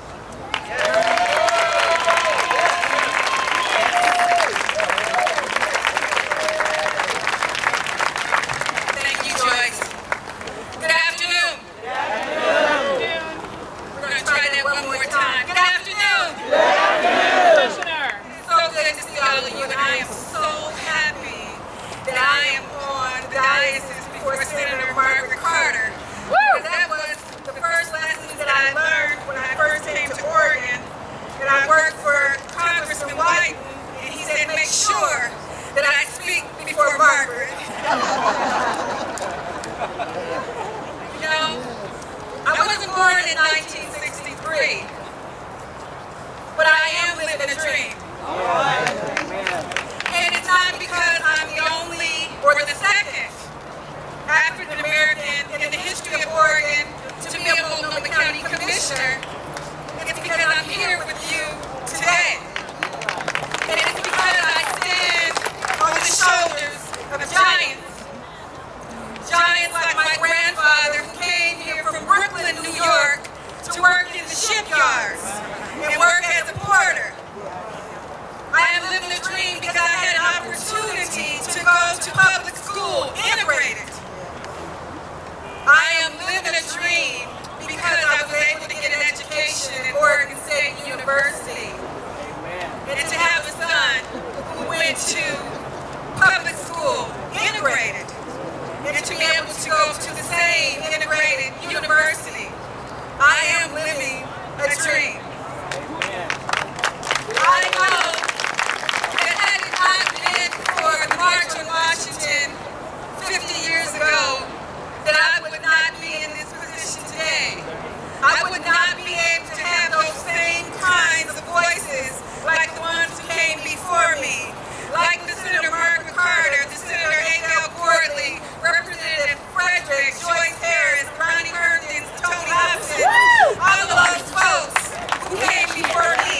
5 days.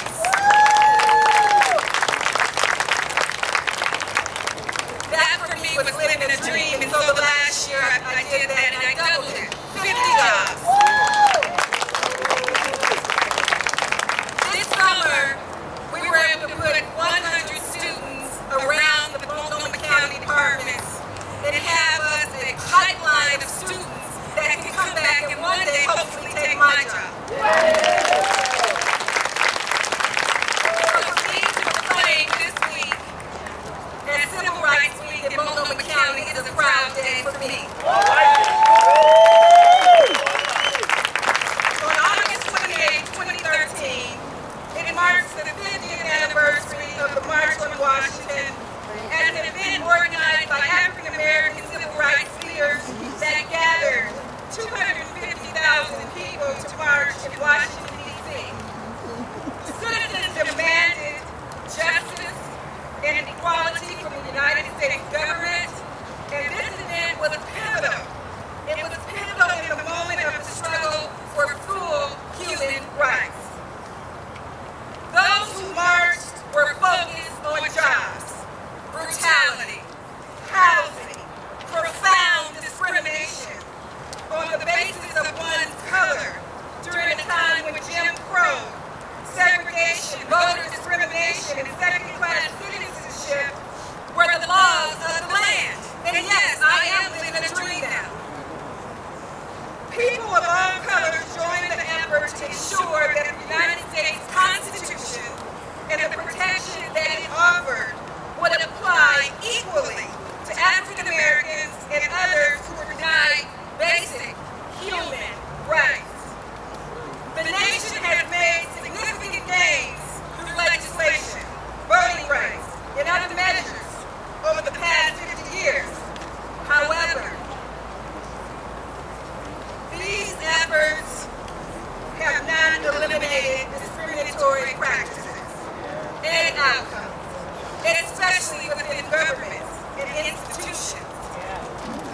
Racism still flourishes.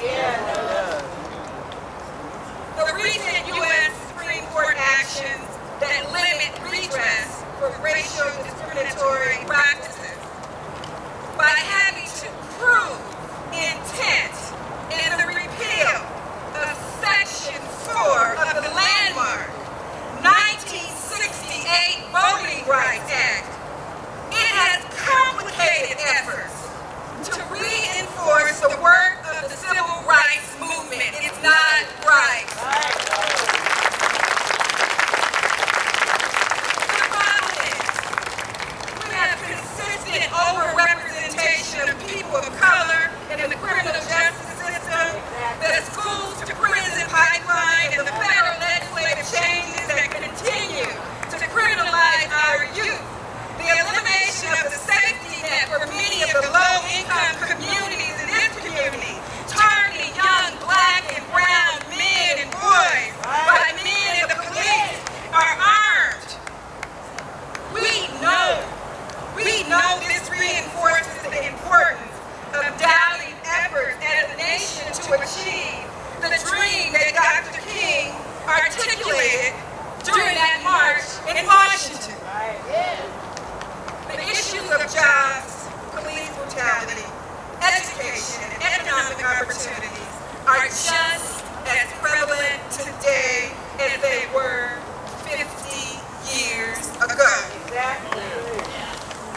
Civil Rights Week in Multnomah County, Oregon.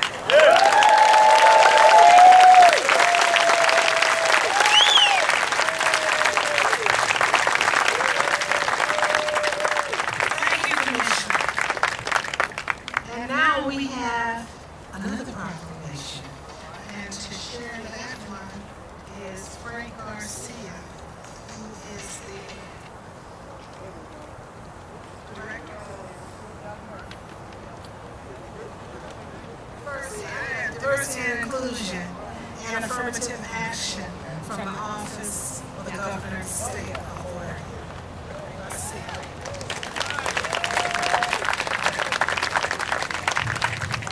Thank you very much.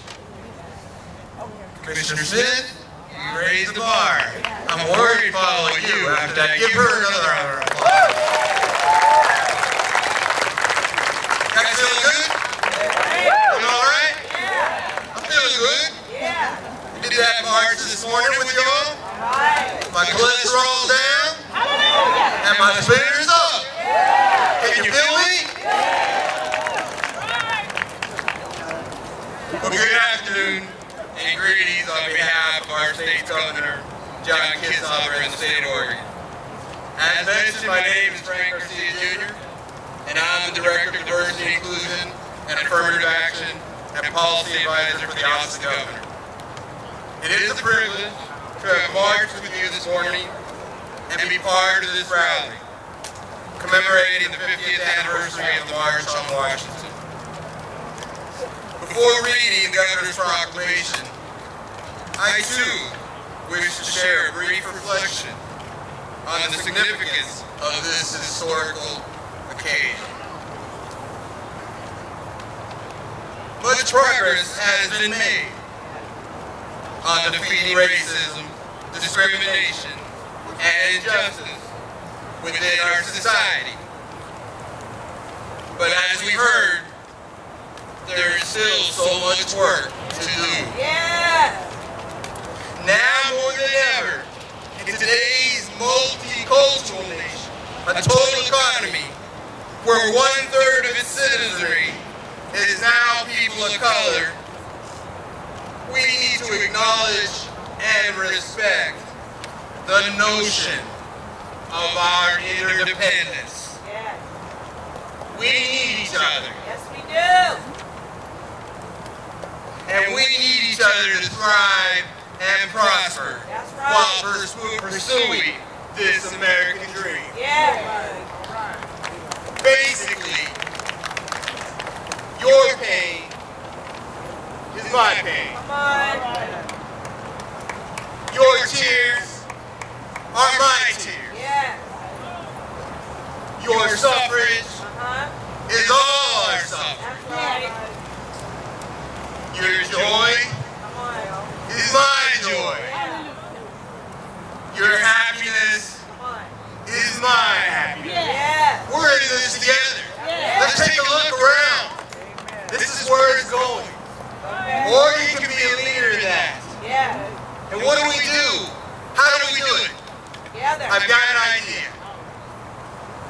Well, at the very minimum, we do this as Oregonians by embracing, understanding, and leveraging each other's differences and similarities. In preparation to defeat any and all odds that pose a threat to our civil liberties and undermines the basic notion of justice and fairness. We're all Oregonians. Let's get with it. We're all Oregonians. We're all in this together. Our diversity is growing. And right here, right now, is what Oregon's going to look like today, tomorrow, next week, next month, 2014, and forward. So let's get with embracing this inclusion and leverage each other, because that's where the stream is going to move this agenda forward. I extend the hand of partnership and solidarity as we continue to advance the social and economic empowerment for all Oregonians. By each of us doing the same, I believe we can create an inclusionary Oregon. A state that fully accepts, embraces, and harnesses all the talents and cultural gifts of our increasingly diverse community. Reflected in its laws, rules, practices, culture, and arts. Truly honoring the legacy of today's momentous occasion. Thank you, and with that I'll now read the Governor's proclamation. All right. Whereas, on August 28, 1963, more than 250,000 people marched on Washington, D.C. to demand an end to widespread and profound discrimination based on the color of one's skin and to laws that perpetuated second-class citizenship for people of color. And whereas, on the same day, Reverend Dr. Martin Luther King Jr. stated to the marchers, "I have a dream that one day this nation will rise up and live out the true meaning of its creed. We hold these truths to be self-evident, that all men are created equal. And whereas, since that day in August 1963, we as a nation have made significant gains through legislation, voting rights, and other measures, though these efforts have not completely eliminated discrimination and racism from our society, and issues like overrepresentation of people of color in the criminal justice system, and unequal access to jobs, housing, education, and economic prosperity are still prevalent today. And whereas Oregon, with our own history of institutionalized inequity, recognizes that injustice and discrimination are still with us, and that we have much to do to ensure equal opportunity is guaranteed for all Americans, regardless of race, home language, or income status. And whereas we honor the work of this country's civil rights leaders and recommit ourselves to working for justice and equality for all to achieve the dream that Dr. Martin Luther King Jr. described on the steps of the Lincoln Memorial 50 long years ago. Now, therefore, I, John A. Kitzhaber, M.D., Governor of the State of Oregon, hereby proclaim August 23rd through the 30th, 2013, to be Civil Rights Week in Oregon, and encourage all Oregonians to join in this observance. Thank you.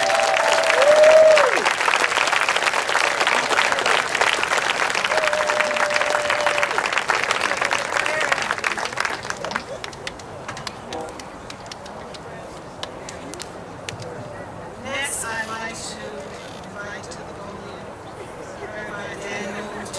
Isaac.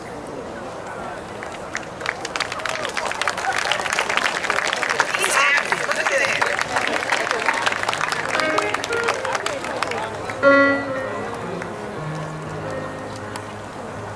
There you go.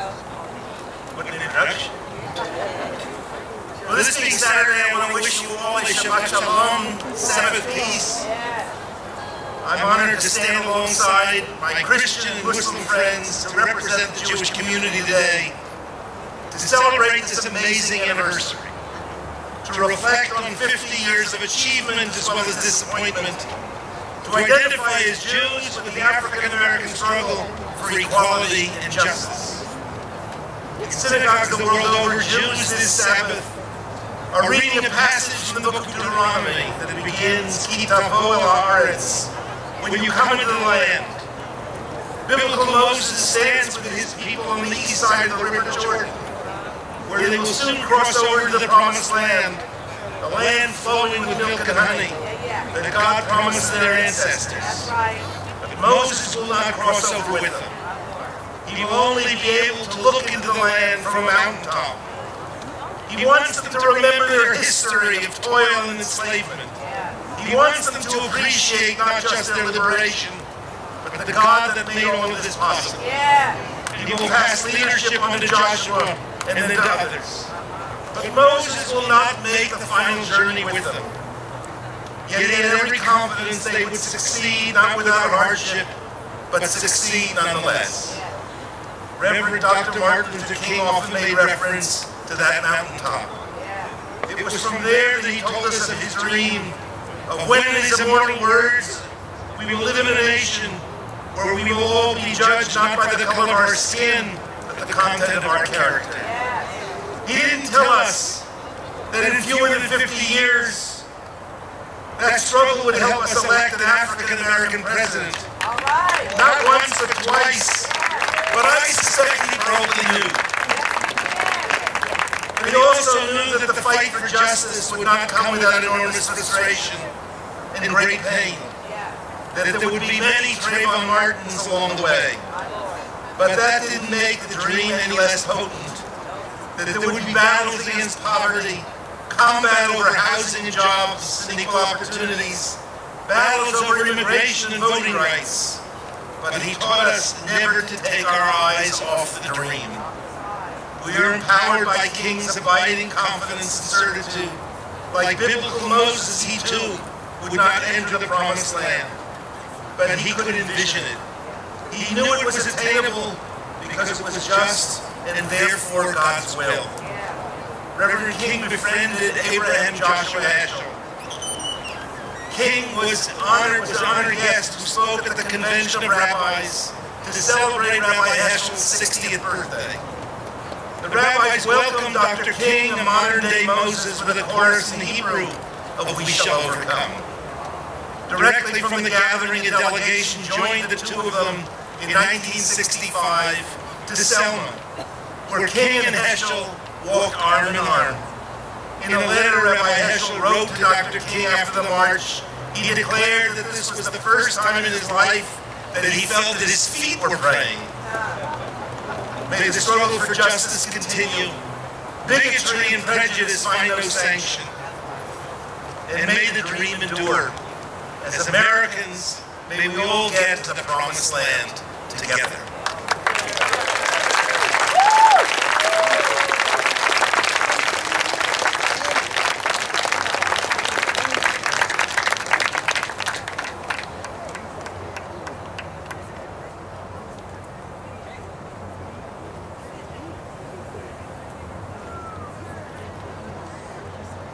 Next, I'd like to invite to come up and share some words with you is Mike Alexander, is the CEO of the Urban League of Portland.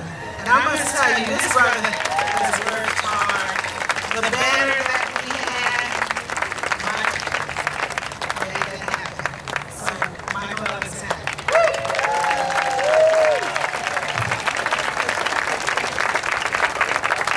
Good afternoon. On behalf of the dedicated staff of the Urban League of Portland and our board, it is a privilege to be with you here today. As I prepared my remarks, I wanted to go back and be inspired by the words of one of the presenters at that day back in 1963, and a good friend of mine shared a recording of the entire event. All of us, our lives have been transformed by the wisdom and the insight of Dr. King's speech. But I wanted to call upon the words of someone upon whose shoulders I have the privilege to stand today, and that was Whitney M. Young of the National Urban League. That day, Whitney Young asked everyone assembled to look at the crowd and to look at the faces there, and to know that we were not there as black or white, as male or female, as Christian or Jews, and I'm sure if he were here today, he would say we are not here as gay or straight. We are here to be members of what Dr. King came to refer to as the beloved community. Today, the work of the beloved community has never been more important, because the challenges that we face grows, as evidenced by the reversal of our Voting Rights Act, Section 5, by the proliferation of stand your ground laws throughout America, and by the continuing onslaught on all of the gains made during the struggle of the last 50 years. And so as a beloved community, our charge today is to stand shoulder to shoulder. Regardless of the languages we speak, we deserve equality. Regardless of the colors of our skin, we deserve equality. Regardless of whether we worship at a mosque, a temple, a church, or a synagogue, we deserve equality. Regardless of whom we choose to love and whom we choose to marry, we deserve equality.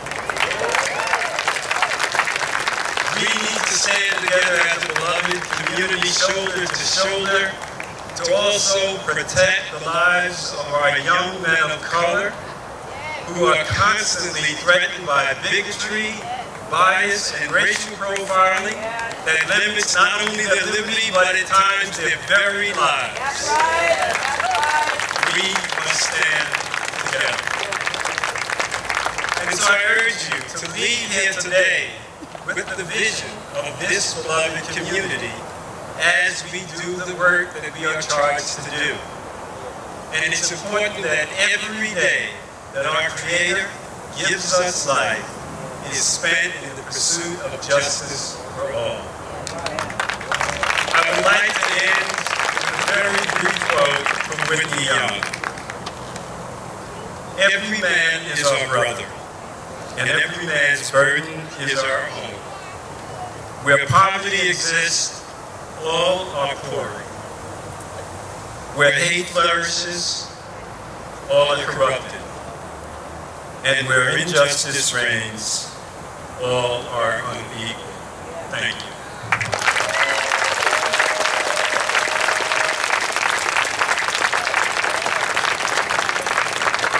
I want you all to give yourselves a hand, because I'm sitting up here looking at your faces, and what's being reflected back is that you are engaged, you're taking these words, and I know you're going to take them home with you.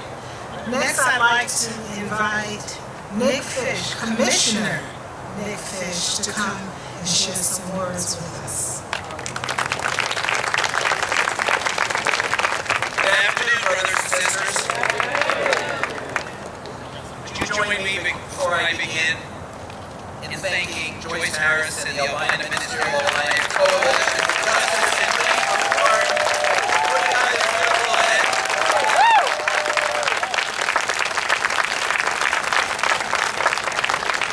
Senator Gordley, my heart is so full today.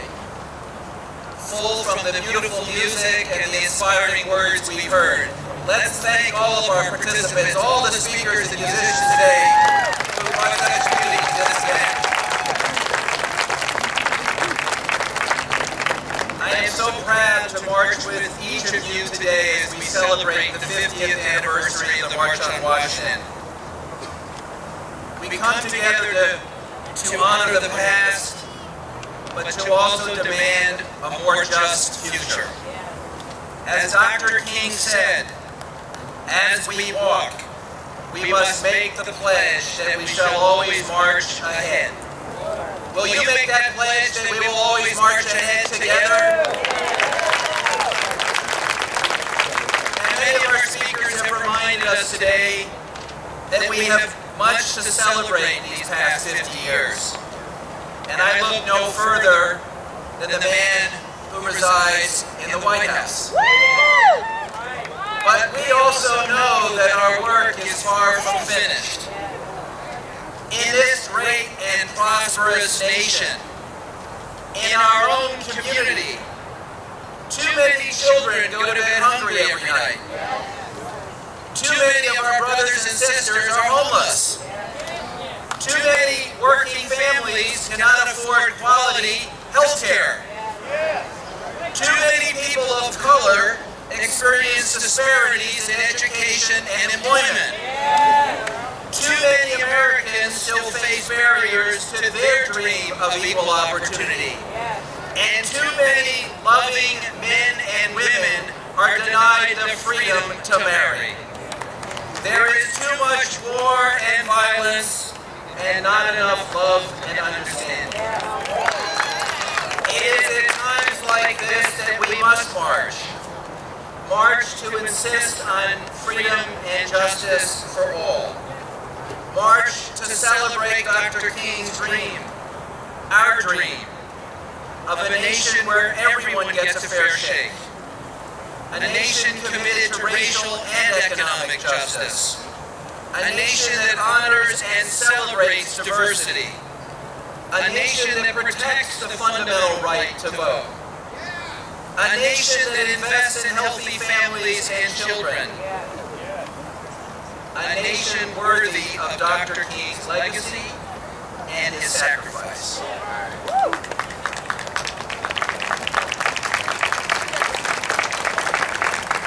Today, we come together to celebrate, to march, and to remember those who came before us.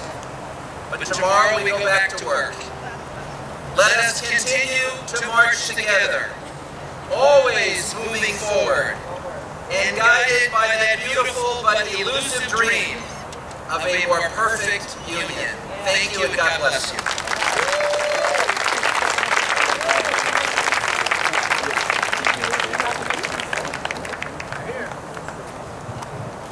I would like to invite a long-time friend and brother to come in. Brother Carol Shabazz. I'm so glad you're able to stay, brother, because he thought he was going to have to leave. And he said, you know what? If we can wait 50 years, I can wait 50 minutes.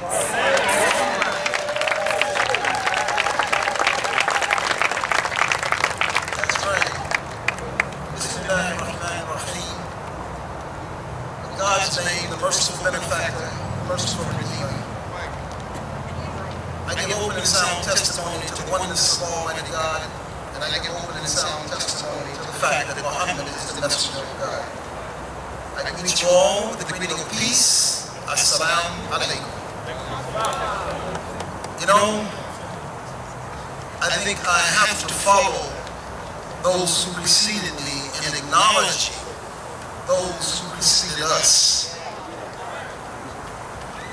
And it's one thing for me personally to look to the past, to those courageous civil rights workers, and they were courageous. I don't think many of us would have the kind of courage that they displayed today. They were courageous. They were courageous without arms. They were courageous without visible protection. They were courageous in the middle of the night when Jim and Jane Crow were coming around. They were courageous. So I'm not sure that we have that kind of courage today.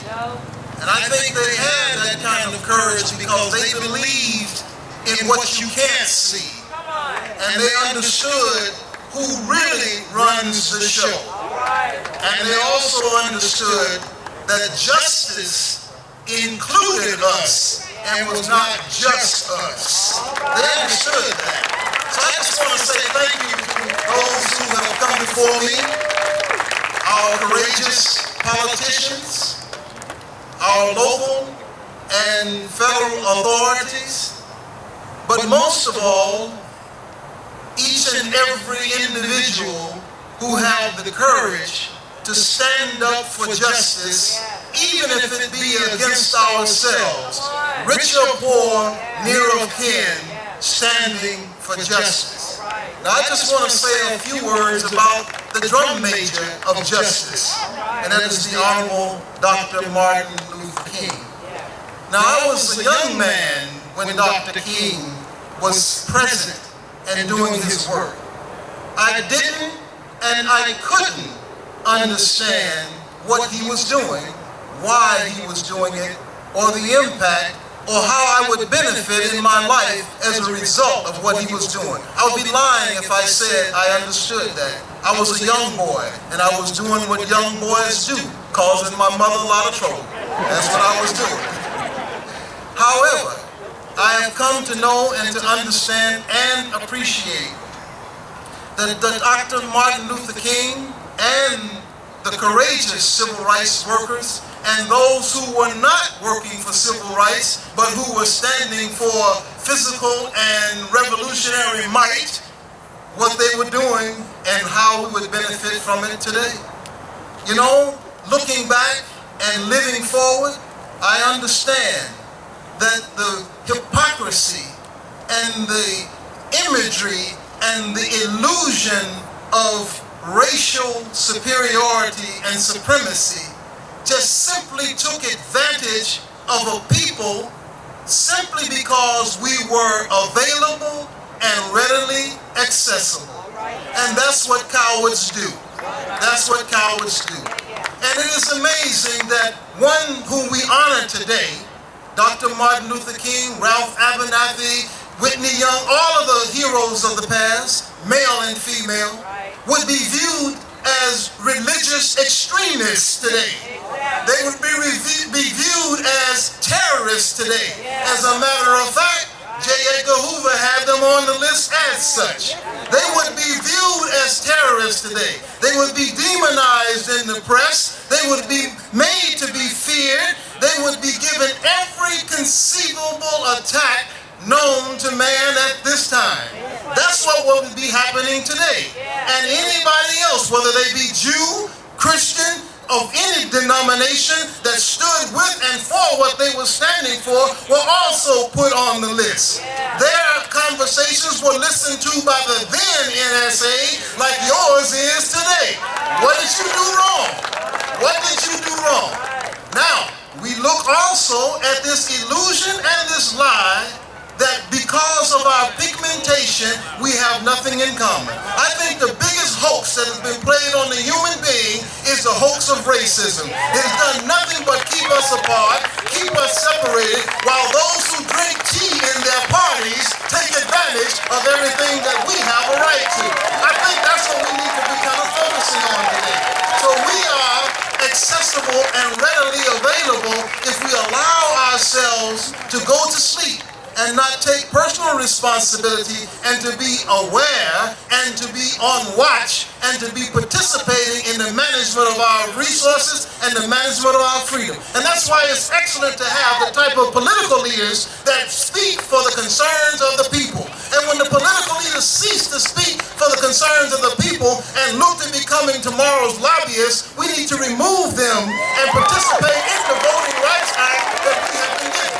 That's just kind of the spirit in which I wanted to kind of talk today, just a little bit. I'm going to close it down because I said I would wait 50 minutes. I didn't say I was going to talk 50 minutes. So I want to hurry up and wrap this up. But this is something that I feel is very important, because we are now living in a situation in our society where the society, the country that lives on and is established on the Constitution that gives us all our unalienable rights, what happens to a person who arms himself or herself to defend their life and property against outsiders and intruders? And then that same person picks up the arms and puts it at their own head and begin to kill themselves. They call that suicide. Why is America's government turning all of its military and secretive apparatus on its own people? Why are we now the enemy? What have we done? Who's afraid of us? Who's afraid of you? Why did we sit and go through a depression, a created situation that robbed all of these Americans of their properties, their jobs, their benefits, while those who have their tea and drink in their parties continue to profit off of the loss that we all suffered? I don't know the answer to that, so I'm just going to say thank you very much. Have a nice day.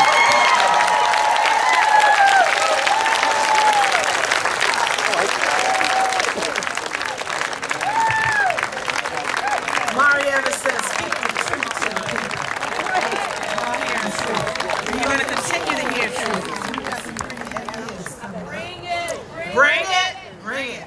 Okay, so let's bring Sister Renee Mitchell, one of our esteemed artists, poets, playwrights, author, and all-around creative genius. Sister Renee Mitchell.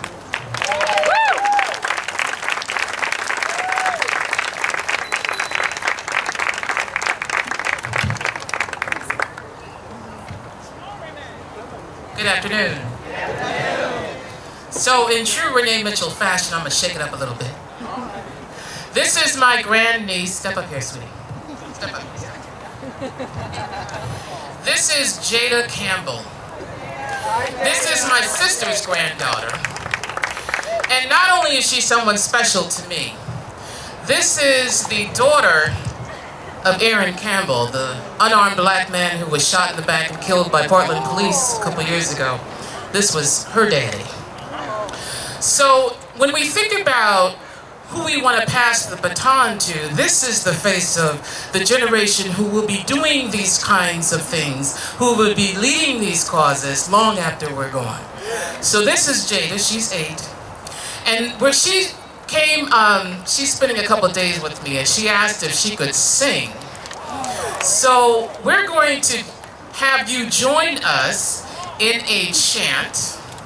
And I'm going to ask, because there's a group of people out here who were with me and going through 80 hours of training to be community health workers through the Urban League in Multnomah County and North by Northeast Community Health Clinic. So I'm going to ask them to help me lead you guys in this chant. It's a call and response.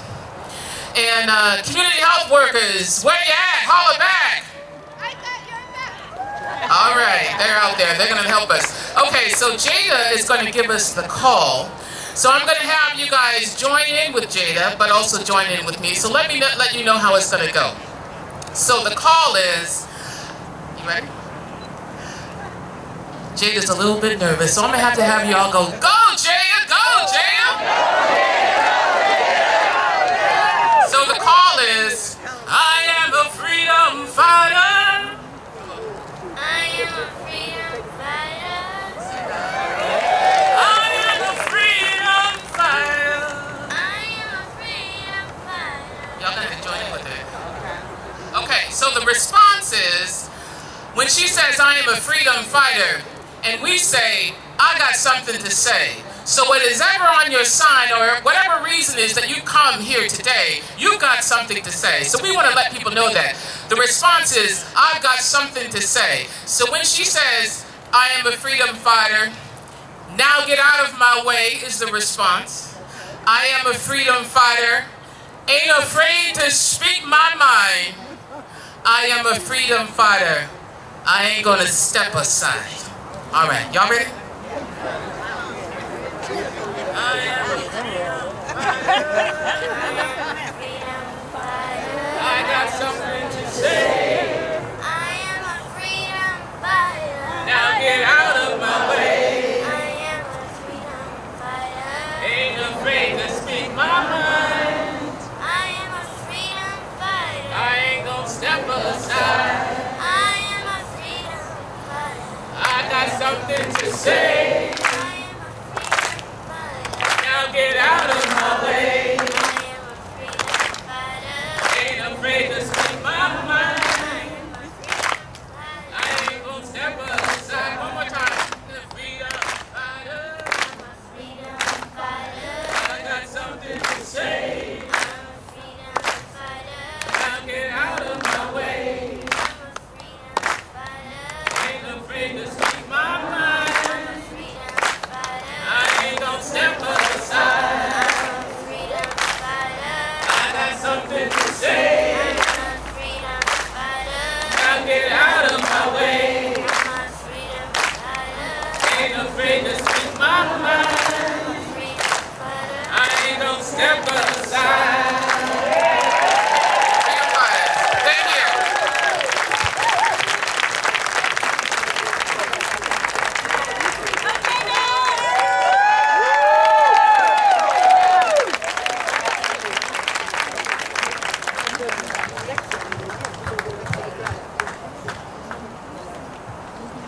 Couldn't make it back up there. Next, we have someone whose voice we've heard many, many times on the picket line, on the Senate floor, walking down the streets. I'd like to bring to the podium Sister Senator Margaret Carter.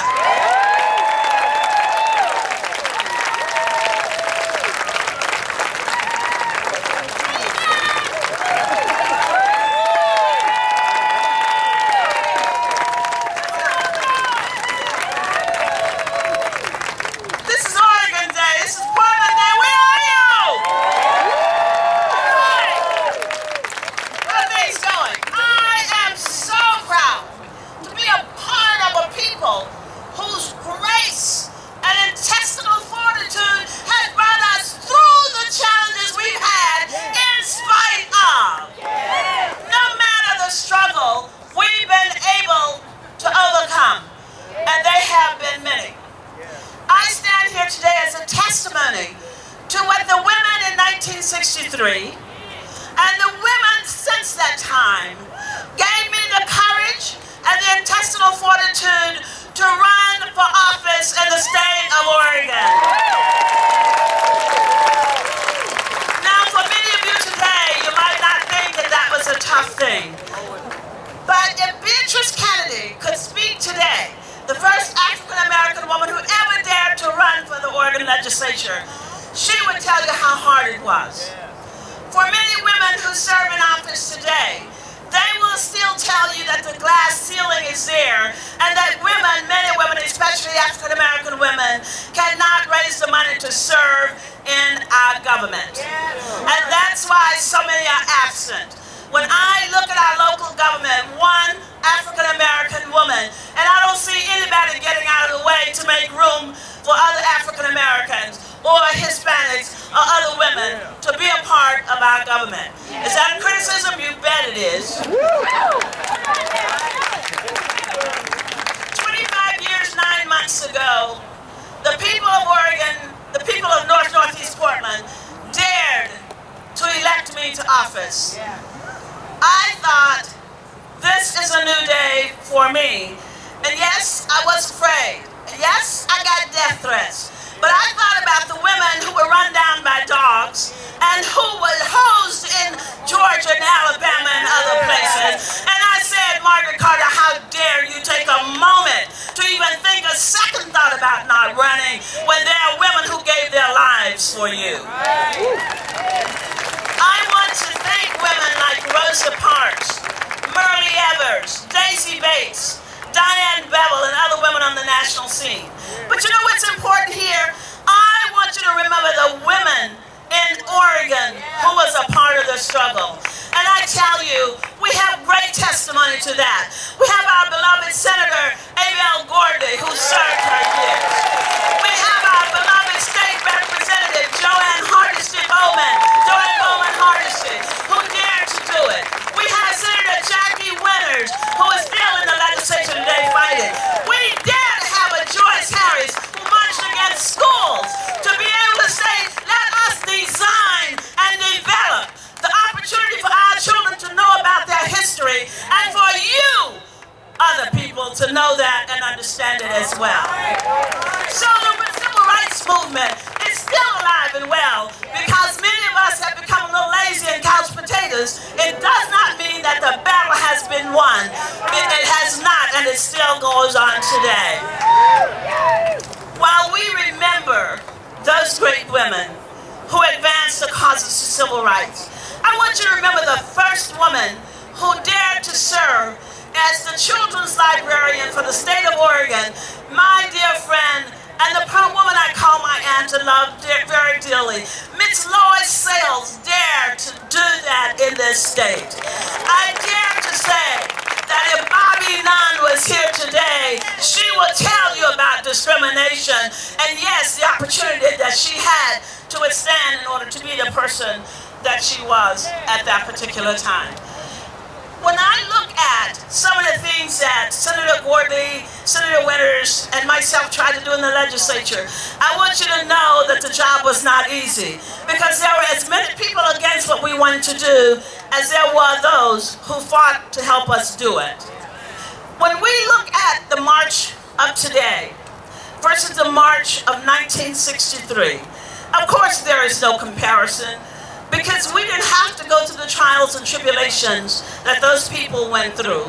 But I must tell you this, the things that Dr. King fought for at the Lorraine Hotel when he was killed was jobs for justice, and it's still a reality in our society today. The glass ceiling is alive and well. Women can't even get jobs in private practices or let alone in the public sector of our governments at the top level. When you see things like the voter registration is trying to be set back in time by those who don't care about those those of us who are still on the firing line. As Mikhail Shabazz said, they want to continue to drink their tea and suck from the table of goodness that they go through and give us the crumbs. Well, I want to tell you that we are here to let you know our story. The rights of women to be leaders in the corporate sector as well as the private sector is still a challenge. So I'm talking about the women of 1963. Only one spoke. But as you can see today, we are many and we are alive and well. Working for equal rights and equal pay is still a problem. So we must get beyond commemorating our past and reignite our future. Only then, as we have gathered today, will the future allow us to call to action for change and opportunity. Give hope to the young men and women who are living without hope today. Therefore, your march and my march today must be in the context of demands, continuous action for the rights of those who have no voice. So we march today because our national government is very confused about the voting rights laws. Our national government needs to know how to prioritize our children's education over the prison system in this country. We need to march today because America has forgotten its needs for jobs and justice and economic and civil rights. Go forth and do good, Tart. Let's reignite that passion, that courage, that caring, and love for each other. Next, I'd like to bring up David Leslie, who is with Ecumenical Ministries of Oregon. Thank you so much.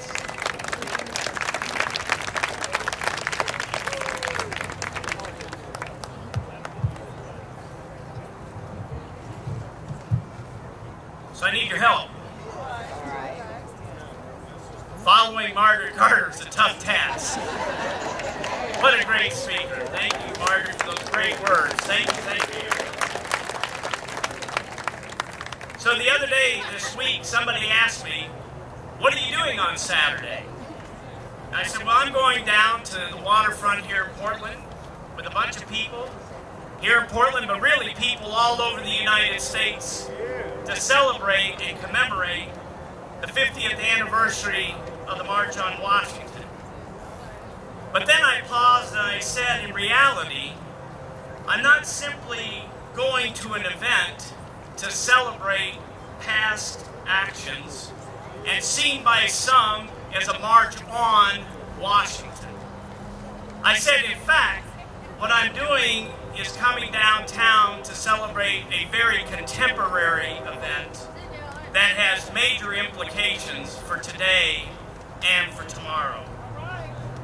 You see, this gathering here in Portland, in Washington, D.C., and in towns and cities across this country are really marches for things that matter.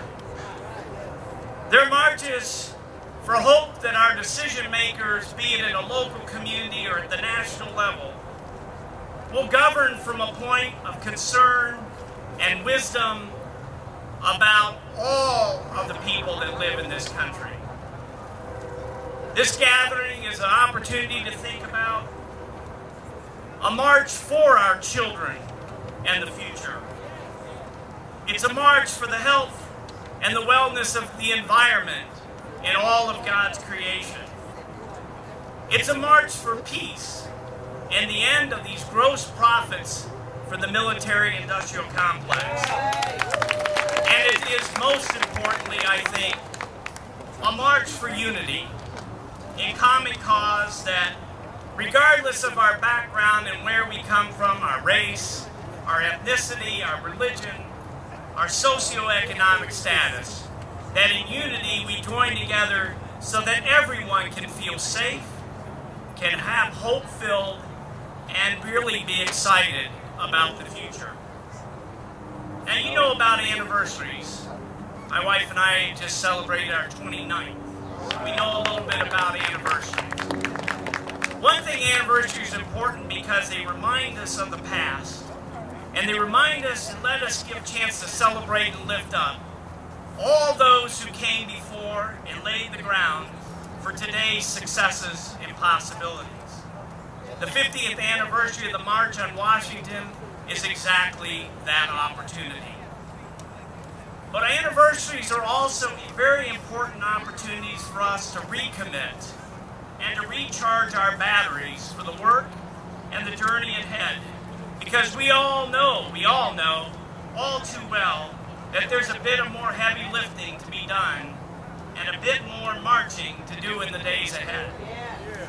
So on this anniversary, let us commit in unity to travel together. For as Dr. King, Joan Baez, the Reverend Eugene Carson Blake, Mahalia Jackson, now Congressman John Lewis, and many others that spoke and sang 50 years ago made clear, only when we travel together and work together can we really see change happen. Only when we work and march together do we give a clear picture to a world that sometimes functions on division, that the common good is still alive and is possible. More than 2,000 years ago, on an anniversary date that's been lost somewhere in history, a psalmist wrote these words that I'm going to paraphrase. How good it is when people live, work, and serve together in unity. Indeed, my friends. And let today be a day where we once again, on this anniversary, recommit our souls, our physical, and our spiritual gifts and resources. The continued march for justice in Portland, in Oregon, and the United States, and wherever our journeys may take us. Thank you very much.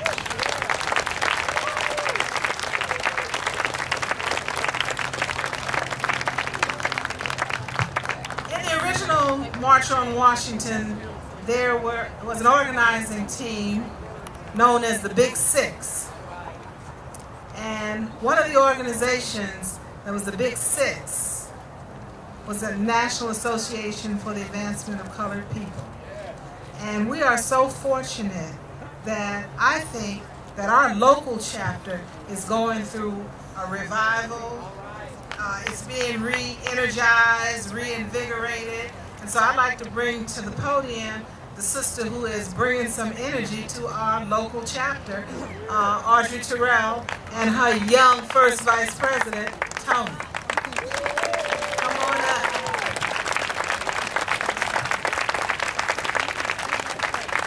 Good afternoon. I am the new vice president of the NAACP, and this is my vice president. First, I want to thank you for attending this afternoon. Today is a great day of remembrance. We, the people, took a united stand in 1963 to march in Washington, D.C. on the issues that affect our lives, whether we were male, female, black, white, sexual preference, or any ethnic group. It was a historic event then, and it is an historic event today. We stood then, and we are standing today. The fight for jobs, the fight for freedom, the fight for justice and equality continues today. As our civil rights leaders and clergy leaders and social activists and concerned citizens of this great country join together on that same day, at that same place, to listen and voice their dismay with the country's treatment of minorities, economic disenfranchisement, and the numerous injustices of the people of color, we're standing again today, fighting for those very same issues. Many would have thought about 50 years have gone and we need to sing a different song. Our focus would have changed and our voices would not be as loud. But the march is greater today. The work is harder, and our spirit of consciousness is stronger and deeper than ever before. We shall not be moved. We shall not falter. We shall not give up. For the word of God says, the race is not given to the swift, nor the battle to the strong, but to those who endure to the end. We come today after enduring many storms of injustices and repeated forms of disappointments and discrimination. As you all know, and pretty much all the other speakers spoke about, the Voting Rights Act. Now, I don't know about you, but I like to vote. I go vote. I register to vote. I tell everybody you need to vote. So don't complain about the politicians you put in office. Go vote. So the Voting Rights Act provides for essential civil rights protection for the people. But that recent decision by the Supreme Court that struck down Section 4 of the Voting Rights Act, it cut us back 50 years for real voters from losing their rights to vote simply because of the color of their skin. Again, it's our time to take this fight back to Congress and ensure that every vote is protected. We are committed to working with state and federal officials to make sure that the ballot remains free, it remains fair, and accessible to all people. Then we had the acquittal of George Zimmerman. We were outraged, highly disappointed, heartbroken over that verdict. Racial profiling is alive and well, brothers and sisters. But we must continue to fight to outlaw racial profiling, whether it comes at the hands of law enforcement professionals or at armed citizens. We will continue to fight the removal of that stand your ground law in every state. And we're going to demand for the Department of Justice system to investigate for the civil rights violation of Trayvon Martin. I was down in Orlando, Florida at the National Convention when that verdict came through. And Mr. Ben Jealous, who's president of the NAACP, he pulled us together. And he said, let's pray. The struggle continues. We are going to fight and work more vigorously than ever before. The civil rights movement has been re-energized. But we have to know our history to dictate and seek our future. The 1963 march in Washington was our pattern. We must honor those who gave us direction. We remember their efforts so we can replicate their work. Most importantly, we can duplicate the enthusiasm to be steadfast warriors in the battle for social justice, freedom, and equality. Let me just say this. I'm a sister. I'm a sister that benefited from the civil rights movement. And I advanced because of what they had done for me. The struggles, the fight, the hustle, everything they were doing while I was picking cotton in South Texas. Picked cotton, but now worked through to get a college degree. Came in at General Motors, but ended as an executive, international executive. So all I say to you today, I don't feel no ways tired. I come too far from where I started from. Nobody told me the road was going to be easy, but I don't believe he brought me this far. And one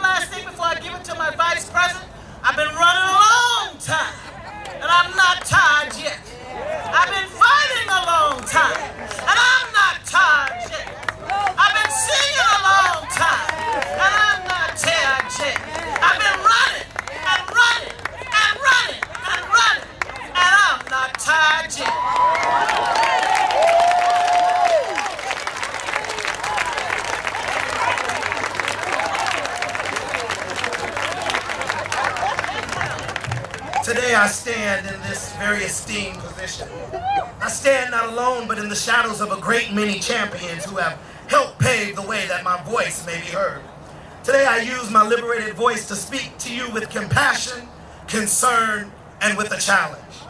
Today, along with many other social justice advocates, we have marched for freedom, we have marched for justice, we have marched for equity and equality.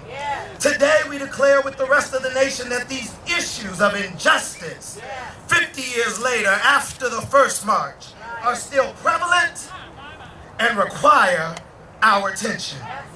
50 years ago, a dream was declared that our nation would grow, heal, and change into a better place for all mankind. While we have made some strides along the way, we definitely still have a long way to go. So my question today is, how long must the black man dream to be free from oppression? How long must women dream to be seen as equals? How long must our friends in the LGBTQ community dream to be able to freely love? How long must Americans dream of affordable health care? How long must Americans dream for equal access? How long must we dream for jobs? How long will we remain asleep to the fact that injustice anywhere is injustice everywhere? And wake up to the fact that we must become that beloved community that Dr. Martin Luther King spoke of, where we strive together for the freedoms and equalities that this lying country has promised us. Our challenge today is to question the morality of drones being dropped on people of color in a foreign nation. Our question today is to challenge an imaginary border against the people who never crossed the border but have been double-crossed by the border. Our question today is to question the oppressive system that has re-enslaved the black community called the American criminal justice system. Our challenge today is to dismantle discriminatory laws and practices that have allowed it to be open season on young children of color, where they are denied education, locked out of opportunities to employment, victimized and murdered in the streets of America. Our challenge today is to ensure that the right to vote be heard, be protected, and fought for where needed. We must challenge the question and change the unjust. We can no longer dream of a better tomorrow. We must awaken our consciousness, awaken our convictions, and awaken our commitment to creating a better today. The time for dreaming is over. This nightmare we've been living is over. Our tomorrow begins today. Wake up! Wake up! Wake up!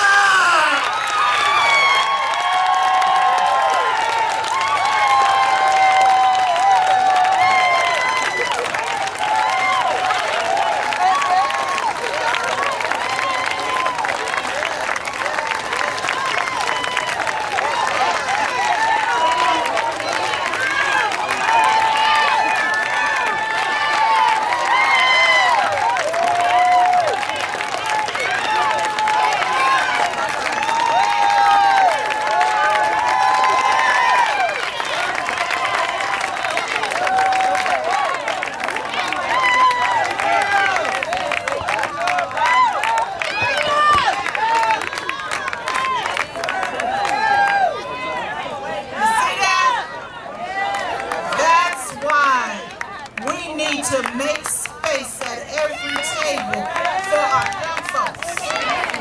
That's why we need to do that. And that's why we can't be hampered by time. Because had we been hampered by this concept of time, I would have cut this young brother off because there was no more time. But guess what? There was time.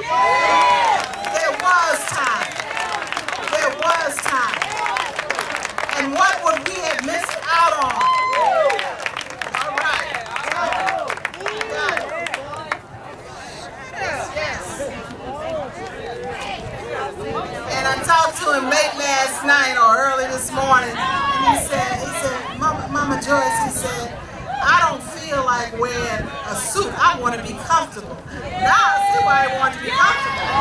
Yes. Okay, so next we have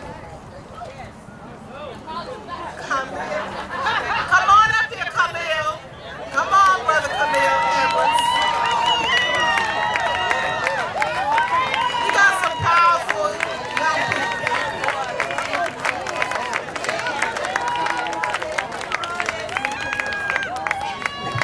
Good afternoon. I just thank you all for being out here today. You know, I wish it was double, triple the size, but you know, we're committed to the fight, and we're gonna leave here today and tell everyone we know about the fight and bring them on along with us, right? 50 years ago, the man who organized the March on Washington, an activist for civil and human rights, the man who taught Dr. King the nonviolent methods of Gandhi, a man whose name many in this crowd may not know, spoke at the March on Washington. 50 years ago, that man did not speak as a proud black gay man. He spoke in spite of the fact that he was black and gay and proud.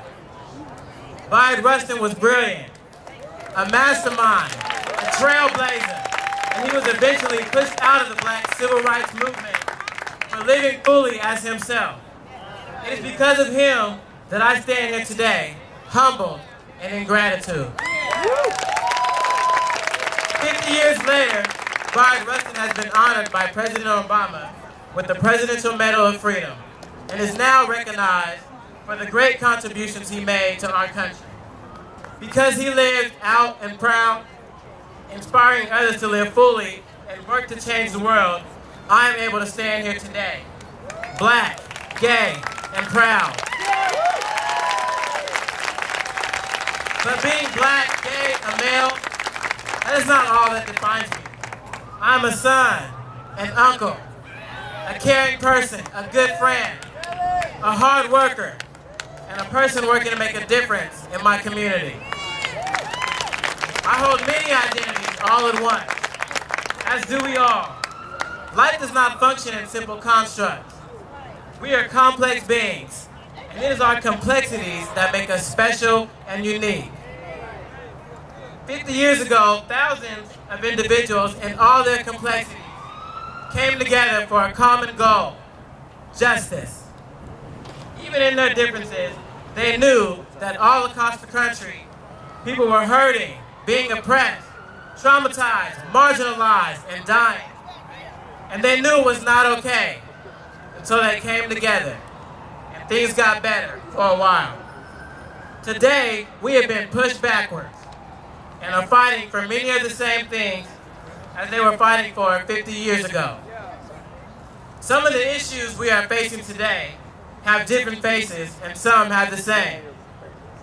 But black, white, Mexican, Guatemalan, Korean, Chinese, Celeste, Somali, young, old, gay, straight, man, trans, woman, documented or not, we are hurting. We are all hurting. And it is not okay, and we cannot be okay with any of it. A hungry child is a hungry child. A family in poverty is a family in poverty. No matter if it's a single mom or dad, 2 women raising 3 children, a grandmother caring for her grandkids, whatever our families may look like. We must claim the right to live our lives honestly, as who we are, as people that care and fight for what is right, period. Audre Lorde said, and I quote, "There is no such thing as a single-issue struggle because we do not live single-issue lives," end quote. This means I must fight for reproductive rights as hard as I fight for immigration, as hard as I fight for economic justice, as hard as I fight against white supremacy, as hard as I fight against homophobia. When I take a moment to stop and think, I know these issues are all connected to mine. My issues are your issues.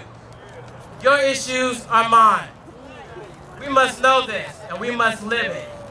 Today can be a new day only if we choose it to be.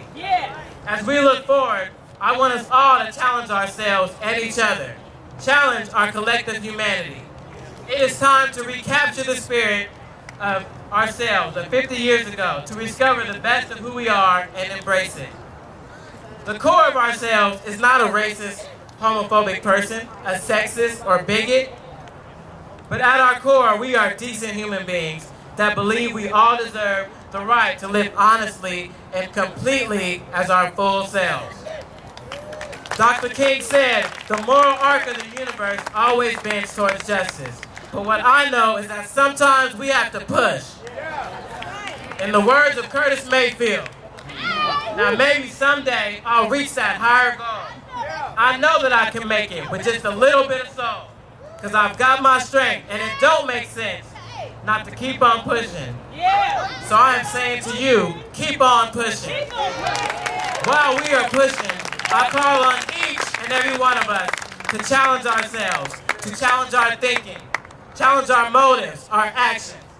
Today, I ask you to say yes to the challenge we must meet in our struggle for social and economic justice. When I ask you to take up these challenges, I want to hear you answer loud and clear with, yes, I will. Will you challenge white supremacy? Yes, I will. Will you challenge misogyny? Yes, I will. Will you challenge transphobia? Yes, I will. Will you challenge xenophobia? Yes, I will. Will you challenge homophobia? Yes, I will. Leave here today with this. Examining the words you use, questioning the thoughts you think, with total and complete faith in the human being you aspire to be. Leave here today with purpose in your heart, and tomorrow will indeed be a new day.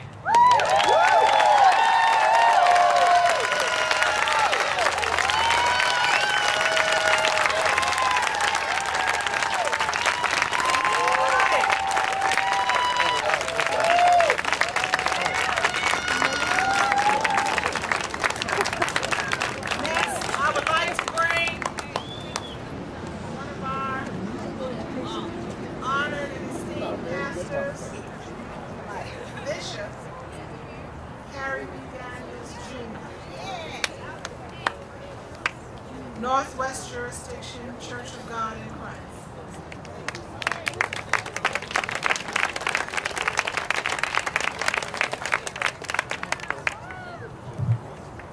May we pray.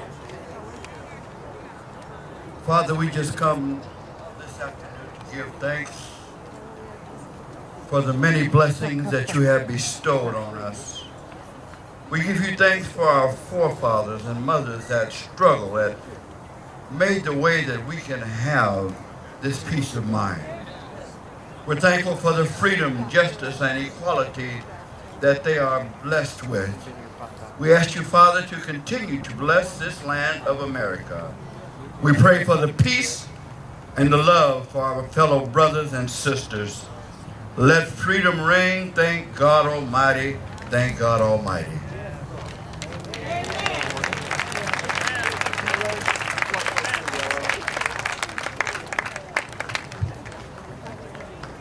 Okay, well, I don't even know how to introduce this sister of mine.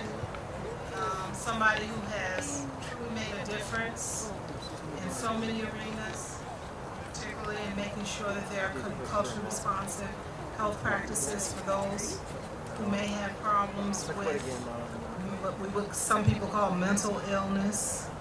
And what can I say? She's just my sister. Sister Senator Avell Gordon.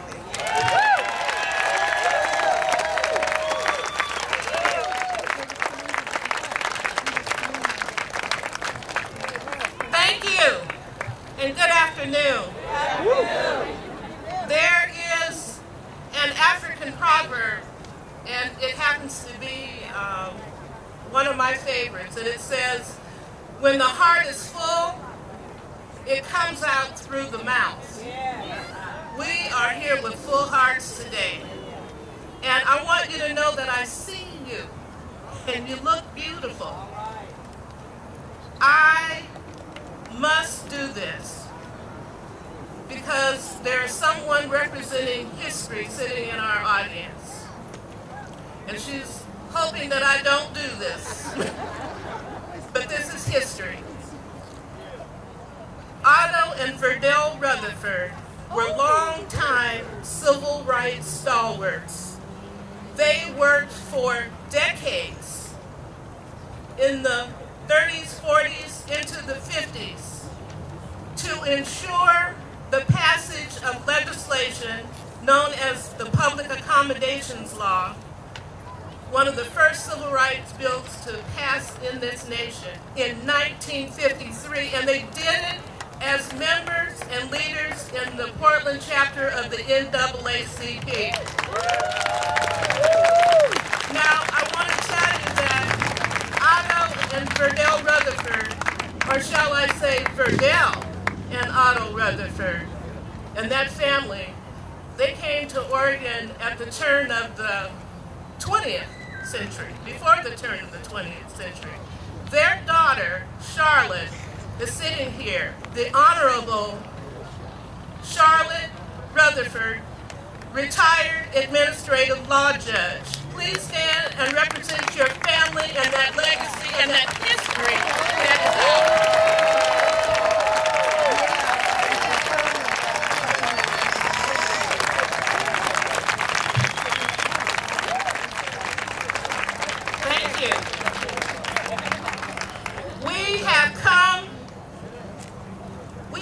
With a call to America's conscience, and in the beloved name of Dr. Martin Luther King Jr.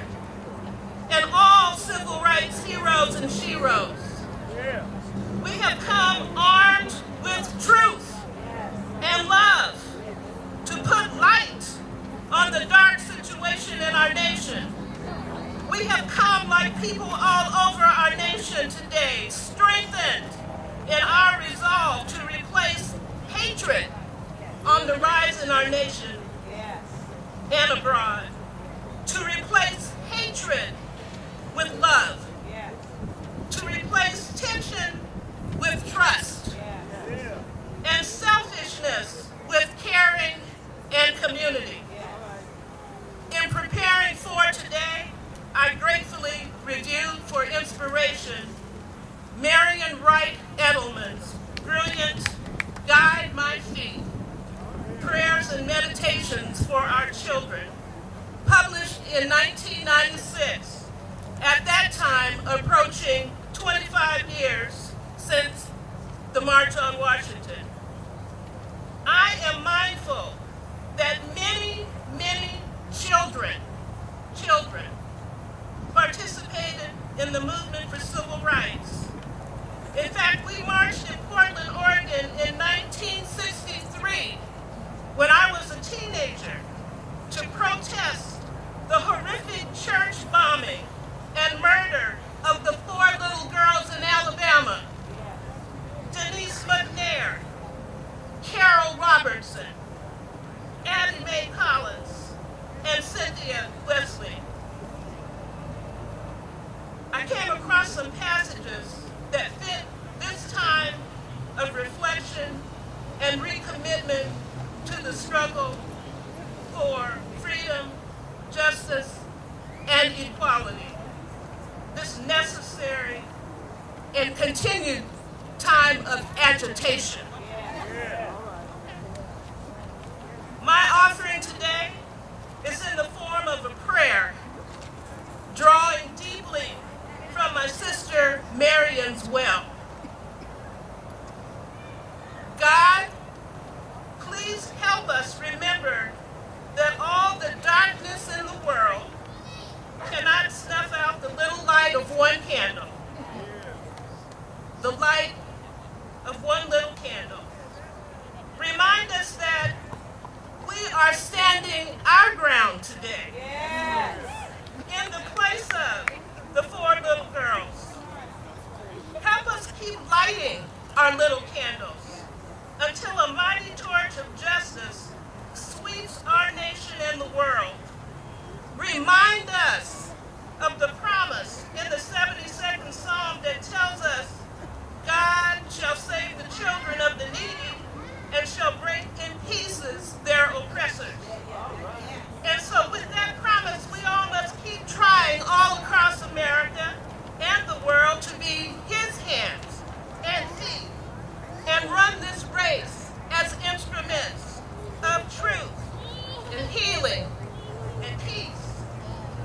And we ask now that God give us the strength to exile any sentiment of defeat and wrestle all despair to the floor and throw all apathy to the winds and feed depression to the hogs. God, send us and help us to be like the many people and organizations who planned this march today. Righteous warriors, moral guerrillas, scut workers, nitty-gritty doers, detail tenders, long-distance runners, energetic triers, risk takers, sharers, team players, organizers and mobilizers, and servant leaders to save our children, to save our nation. God, take hold of and mold our frail wills, our fainting hopes, our flailing actions, and help us to know there is no evil that you cannot transform to good. Help us to keep being useful in small ways.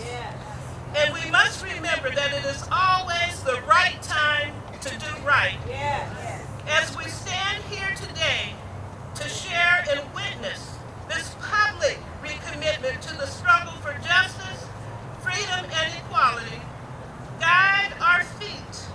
Let us be aware, like the songs and the old spirituals tell us, that we who believe in justice and freedom and equality cannot rest until it comes. Guide our feet. Let us also remember what Frederick Douglass taught us in 1857 on the occasion of his West India Emancipation speech. He said, if there is not struggle, there is no progress.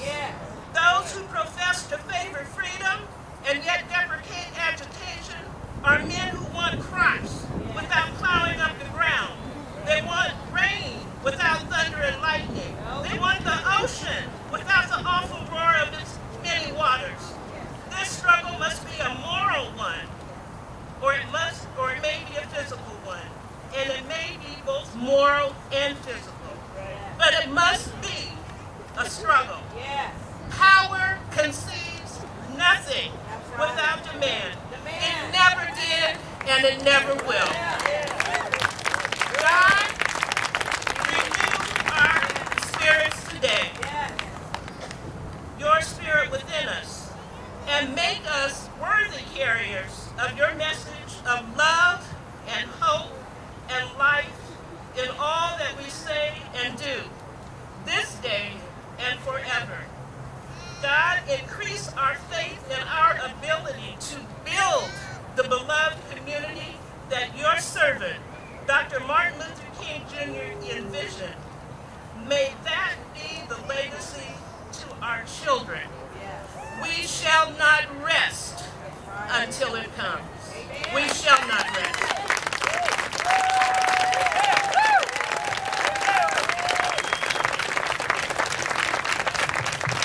Okay, so we're getting toward the end of the program, and I've done a lot of studying about Dr. King and the Civil Rights Movement in 1963.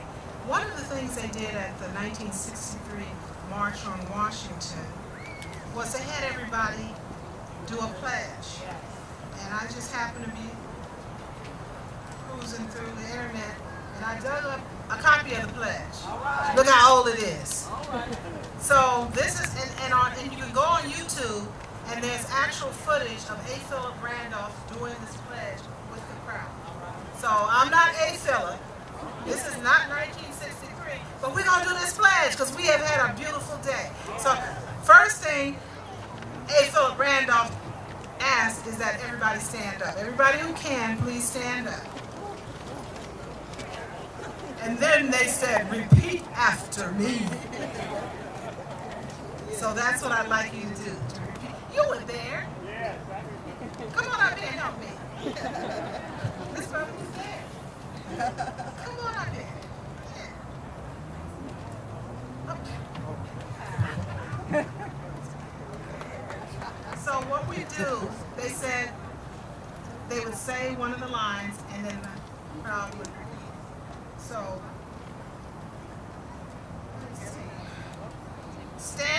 before, and we're not in front of the Lincoln Memorial, so let's say it's standing before this little piece of water here. In the centennial year, this is not the centennial year of the emancipation, but anyway, just standing here in front of this water. Repeat after me. I affirm my complete personal commitment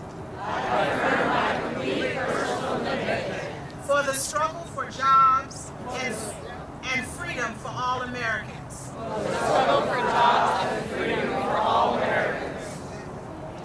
To fulfill that commitment, I pledge.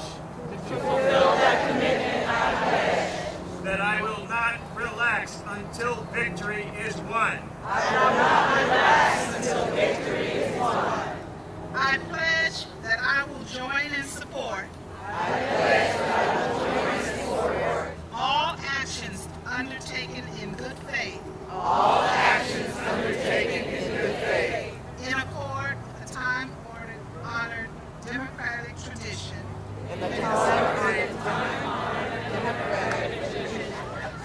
Of nonviolent protest. Of peaceful assembly.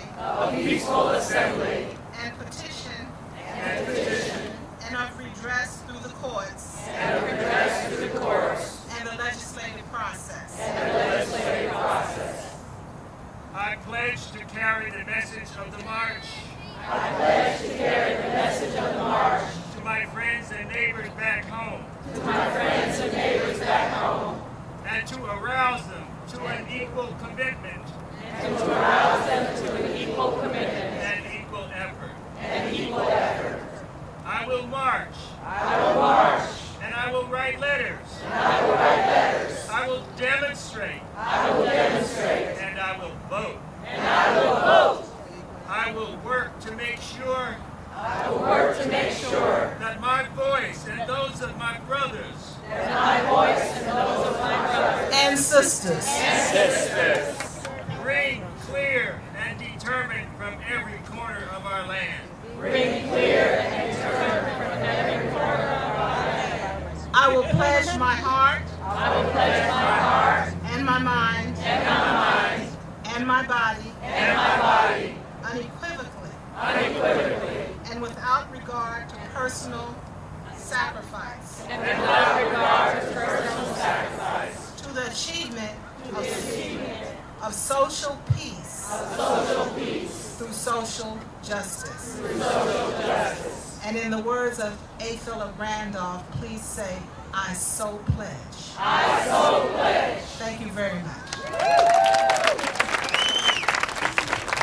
So, there are a couple of things I need to do before I bring Dr. Bethel up. We've had an incredible planning team. People have worked so hard. So I would like the steering committee who helped plan this, the planning committee, please just come up front so people can see who you are. Come on down.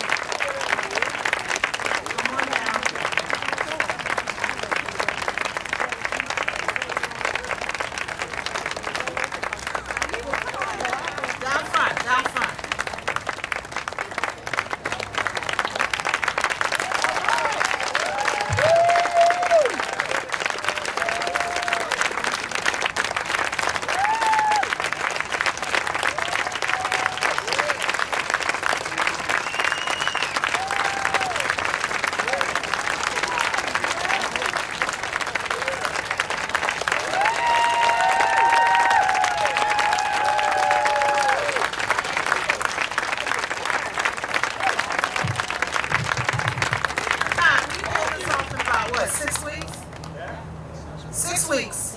So you know there's a lot of people working a lot of late, long hours. It was fantastic. And there are a couple of other announcements and acknowledgments. Let's give the musicians a round of applause. And in a few minutes they're going to take us home. Woo! I can't wait.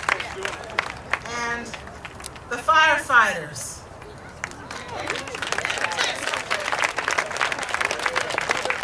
Back there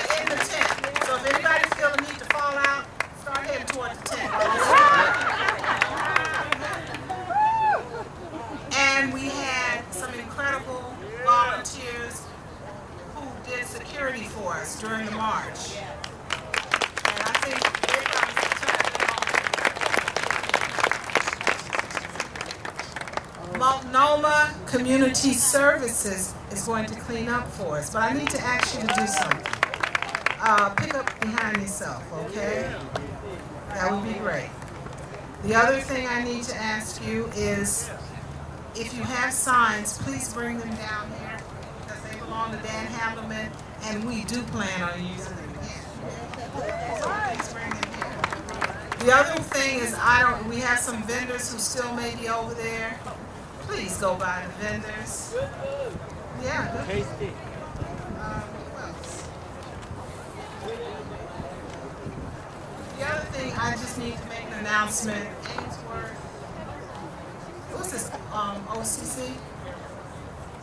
They're having, they're going to see the Butler tomorrow, and then they're going to have a discussion. They're going to be, it's tomorrow at the Lloyd Center 10 Cinema at 3:35. How many of you have seen the Butler? If you haven't seen it, go see it. I don't usually go to movies because I buy them when they're 6 months old, but this one I went to see on the first day. So I'm going to now bring, earlier I called them the dynamic duo, because they truly are. These brothers are courageous. They are not afraid to step up and make things happen. They're challenges sometimes, but you know what? It's a good kind of challenge because they don't ask you to do anything that they're not willing to do. And to me, that's the measure of a true leader and someone that you really want to be around. There's one more announcement I need to make. When I passed around the Black National Anthem, we had a list of some donors, and I know that the Deltas were donors and they were volunteers. So I just want to publicly. Oh, that's the Portland chapter of the Lynx. Oh, it was the Lynx? Yeah. Really? I thought you told me. I thought it was the Deltas. No, we are Deltas. Aren't you Deltas? Well, tell the Deltas to make a contribution too. But it's the Lynx. And let me just tell you all, our plan is we were going to try to have a souvenir book. But I tell you, after being up all night doing that program book, I told Doc last night, you're not getting it. But what we want to do is we're going to do a nice souvenir book, and we'll have pictures of this event. So it will be a keepsake. So keep your ears open, and when we get it done, you can purchase one or give us a little donation. Okay, so I'm going to invite the co-chair of the Albina Ministerial Alliance Coalition for Justice and Police Reform, Dr. T. Allen Bethel.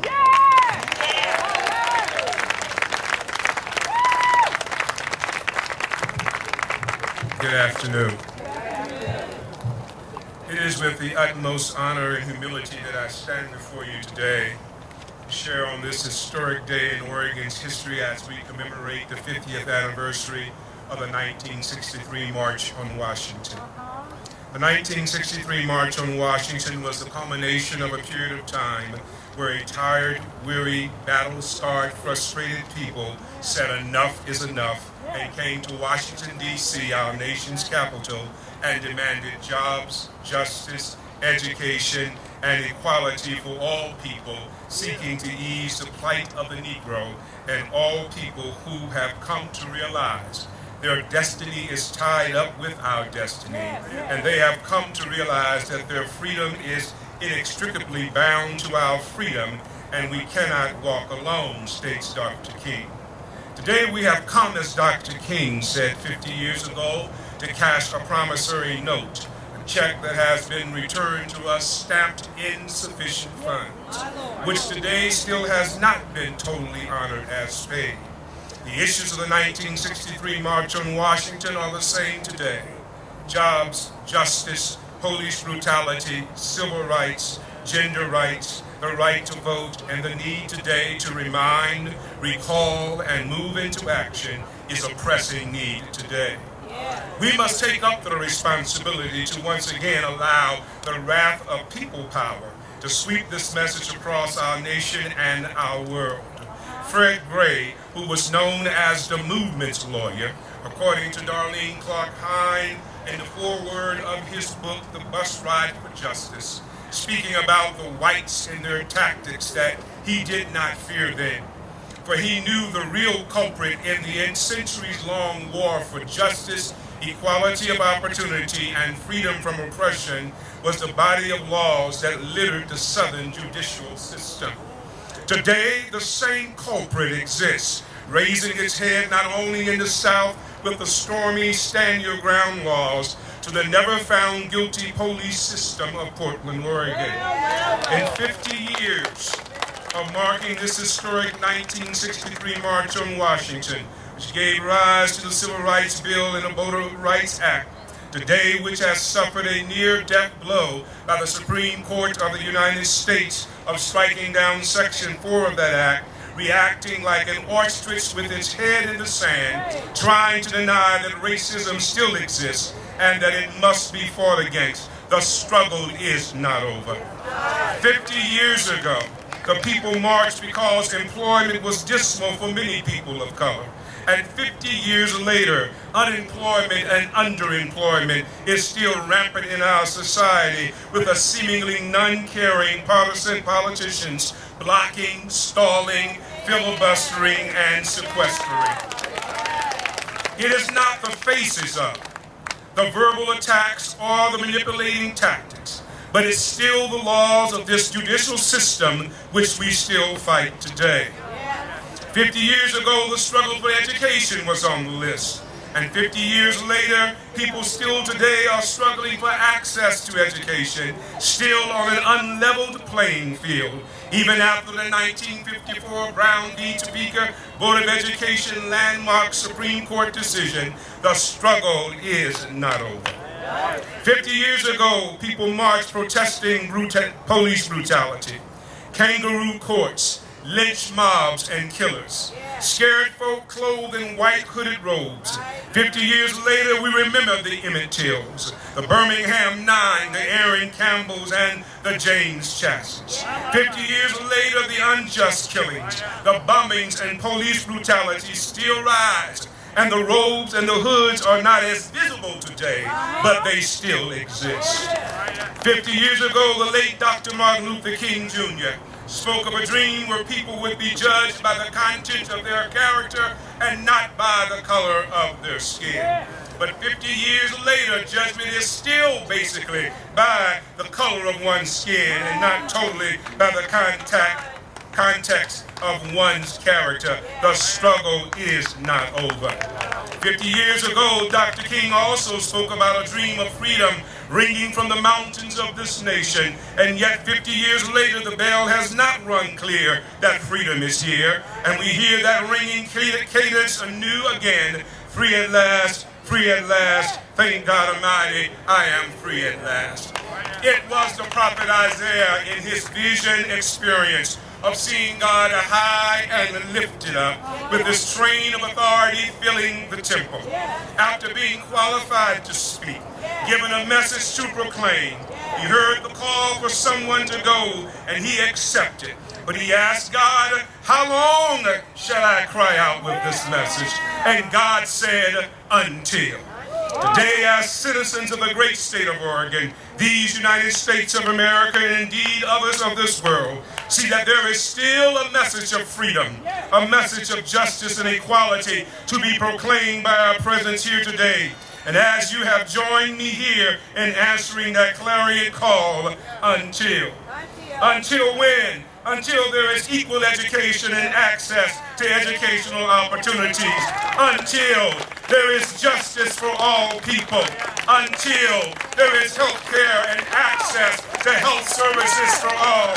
Until there is adequate employment for all, until there is adequate affordable housing for all, until there are just laws and a just judicial system for all, until there is a restoration and a redefining of the Voters' Rights Act, until the Liberty Bell reunites her crack and ring liberty loud and clear, until, I say to you, until, yes, until, my fellow people, get ready, because there is a train a-coming.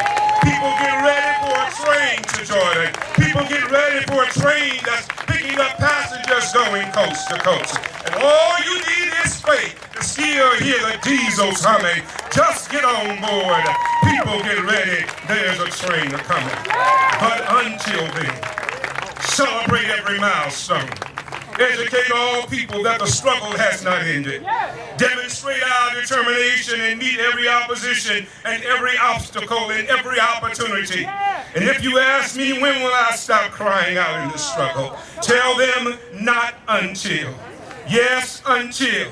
Until a Mount Rainier reverberates with the majestic Mount Hood across a bowing Mount Olympia that sends a harmonious bass note to a Mount Bachelor, which signals the sopranos of Three Sisters who call the altos of Mount Ashland, inviting Mount Shasta to join the clapping of the thunderous waves of the Pacific Ocean against the Oregon coastline of freedom ringing. And they will all rise in a crescendo that freedom has come in a harmonious unison, resounding that old Negro spiritual, free at last, free at last. Thank God Almighty, we are free at last.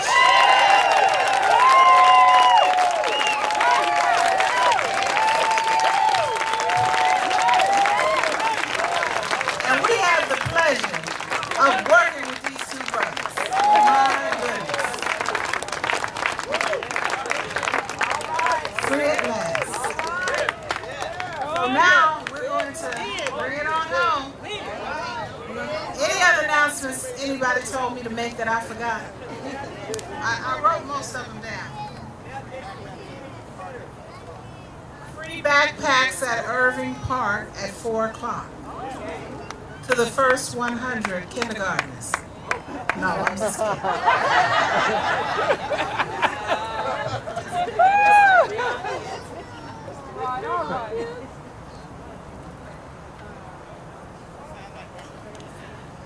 Okay, so we are at the end of this event, not at the end of this journey.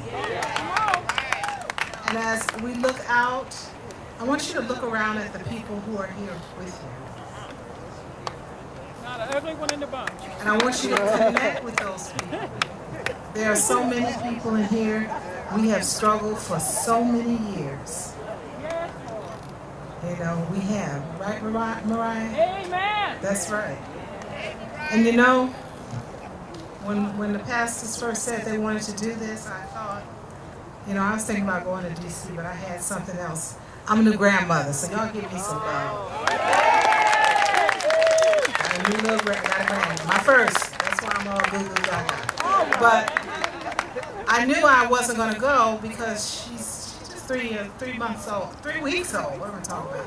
And she came a little early, so I knew. And then the more I thought about it, I wanted to be here with the people that I struggle with for decades and will continue to struggle with. So we don't always have to run to D.C. or L.A. We need to be running to Northeast Alberta. We need to be running to North Mississippi, to Columbia. That's where we need to be running. It's almost like when we run to these other places, it almost feels sometimes that we're running away. We can't run away. We have to build that beloved community. We've gotten off track a little bit. Gentrification has kind of knocked us upside the head. But we can reclaim that. We're still here. And let's not forget all of our people who are out in East County. Okay? So, thank you so much for coming. And I want to thank all of the people who worked so hard to put this together. It was a lot of work. So Once again, let's thank everybody. And thank you for having the faith and trust and the belief that we can make a difference, and by being here. Now I want to turn it over to the singers. Sister Shirley Nanette. Come on up. Excuse me. Oh, she's doing, yes. Excuse me, Sister Joyce Harris? Yes. Could I take just a minute and draw people's attention to the United States flag up on top of the bank building right here, which represents this country? And it's blowing really, really free in the wind. By all means, whatever you do, have a freedom of mind, a freedom of conscience, and a freedom of speech to make decisions, just like that flag is blowing. Okay. All right then? All right. Thank you. Okay, so Sister Shirley Nanette, I'm going to turn it over to her. All right. Wow, was this a powerful, powerful day? Are you inspired? I said, are you inspired? I said, are you inspired? Are you going to do something about it? Well, all right then. Keep standing. Ooh, Lord, yes, keep standing. Keep moving. Keep on pushing. Keep on pushing, people. All right. I'm going to do this tune. This tune means a lot to me, and I'm sure it means a lot to you. I'm just going to do it.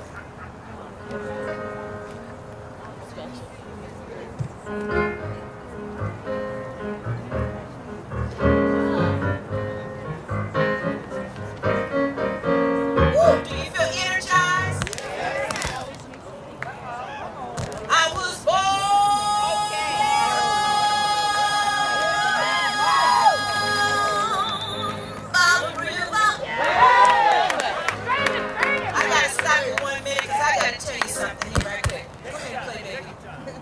You know what?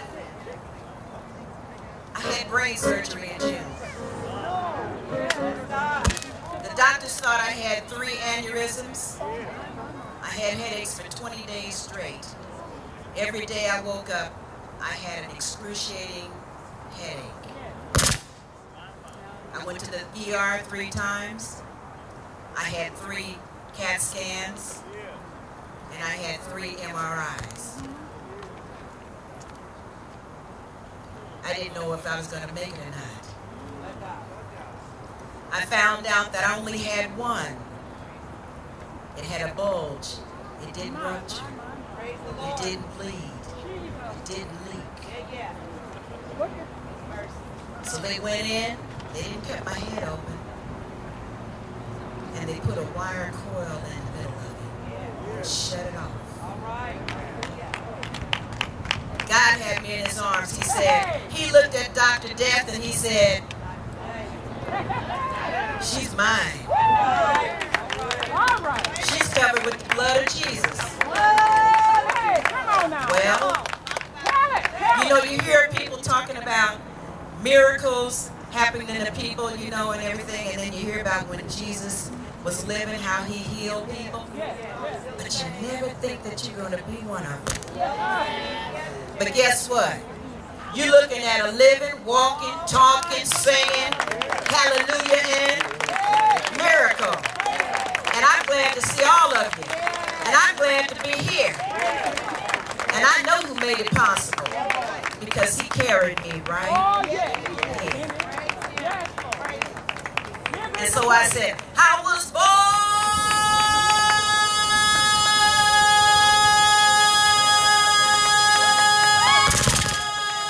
by the river in a little tent. And oh, just like the river I've been running. You don't have to run no more. Ever since. It's been a long time coming.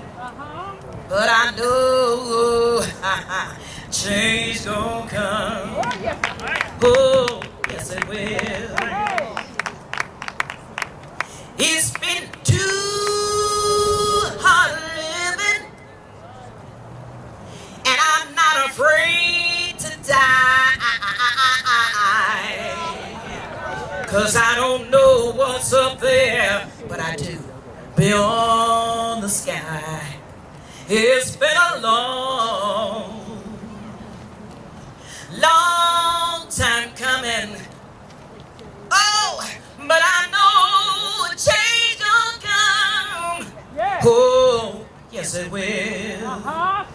You know, I used to go to the movies, and I'd go downtown, and they told me, Shirley, girl, I just don't want you hanging around. It's been a long time coming. But I know change gonna come. Oh, yes it will. Then I go to my brother, and I said, brother and sister, won't you help me please? But they wind up knocking me back down on my knees. Oh, there have been times that I thought I couldn't last alone, 'cause I didn't think I was able, to carry on. It's been a long time coming. Hey, but I know change gonna come. Oh, yes it will.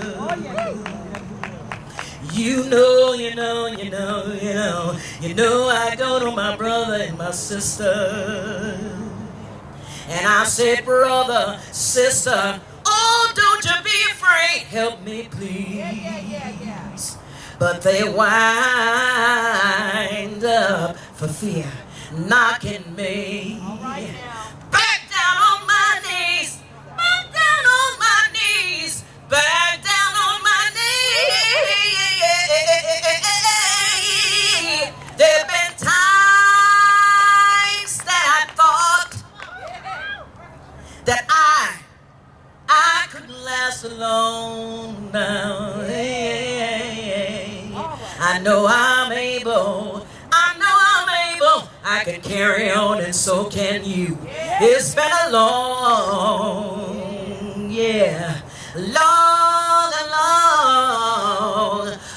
time coming. Oh, but I know, a change gonna come. Oh, yes it will. I know. Change gonna come. You know, when you're walking down the street and you see somebody who don't look the same way you do, and they might have tattoos and earrings and pants sagging and what different color hair and all of that, but you know what? Don't worry about it. You don't know what their journey is. You know, you have no idea what they're going through.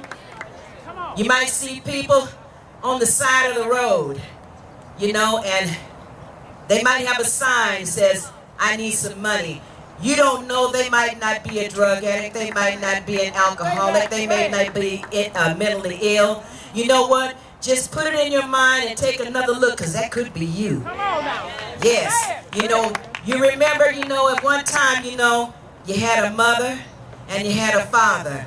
And that mother now is trying to dress like the girls that they have, and the father's trying to chase after the girls. Okay? But you had aunties, uncles, and cousins, and grandmas and grandpas. You had a family, and they looked out for one another. So when you see some of these kids looking the way they are, don't turn your back. It might be one word that you might say that might put their feet down on the ground and turn them around. Hallelujah. You know what I'm talking about? So I know. I said I know. Oh, yeah. I know.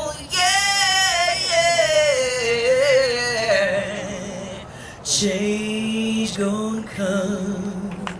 Oh, yes it will. Thank you.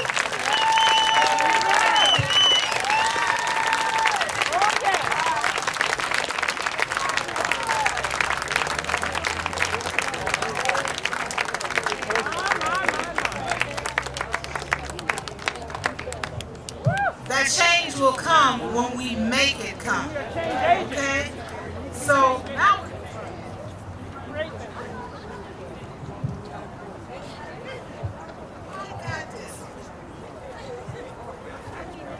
okay, now we're going to finish up with that signature song. People get ready. All right. Oh, we're going to sing. I want to sing. People get ready. No, we'll sing that. So, okay.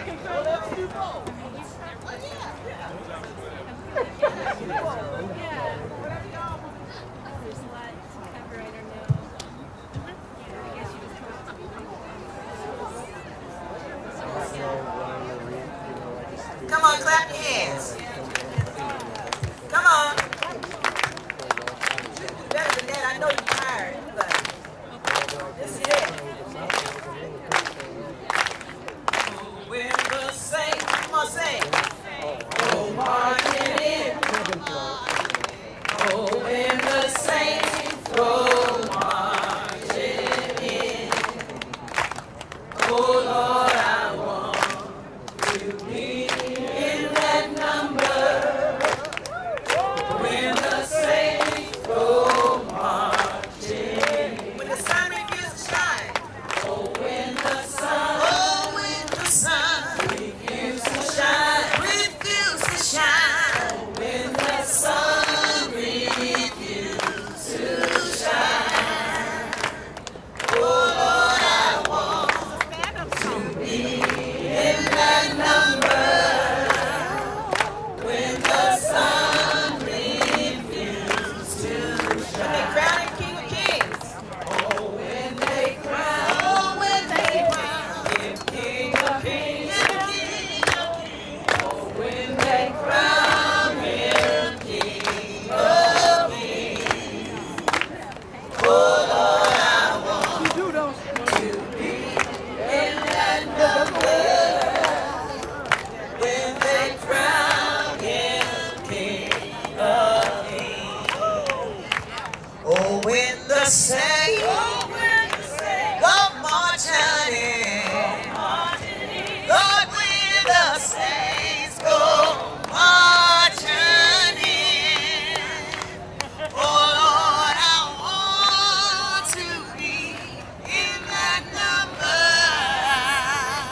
When the saints go marching in. This here when they march around the throne. Lord, when they march around the throne.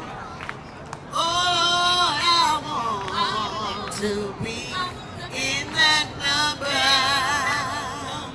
When they march around the throne. When the saints, one more time. When the saints go marching in. Go marching in. Oh, when the saints go marching in.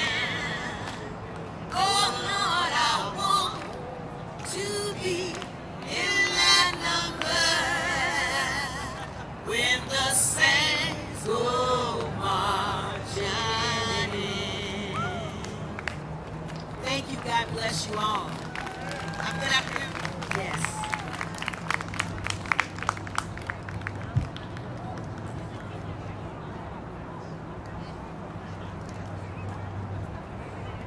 We're going to just do a benediction and close it out. Everlasting God, we thank you for this opportunity to share with the martyrs of the freedom movement justice and equality and freedom. We ask, O Lord, that that mantle be placed upon us as that great cloud of witness look down upon us. Tell us to keep pushing, to finish the race, and fulfill the dream. Now let your spirit go forth with us as we go forth forever and ever. Amen.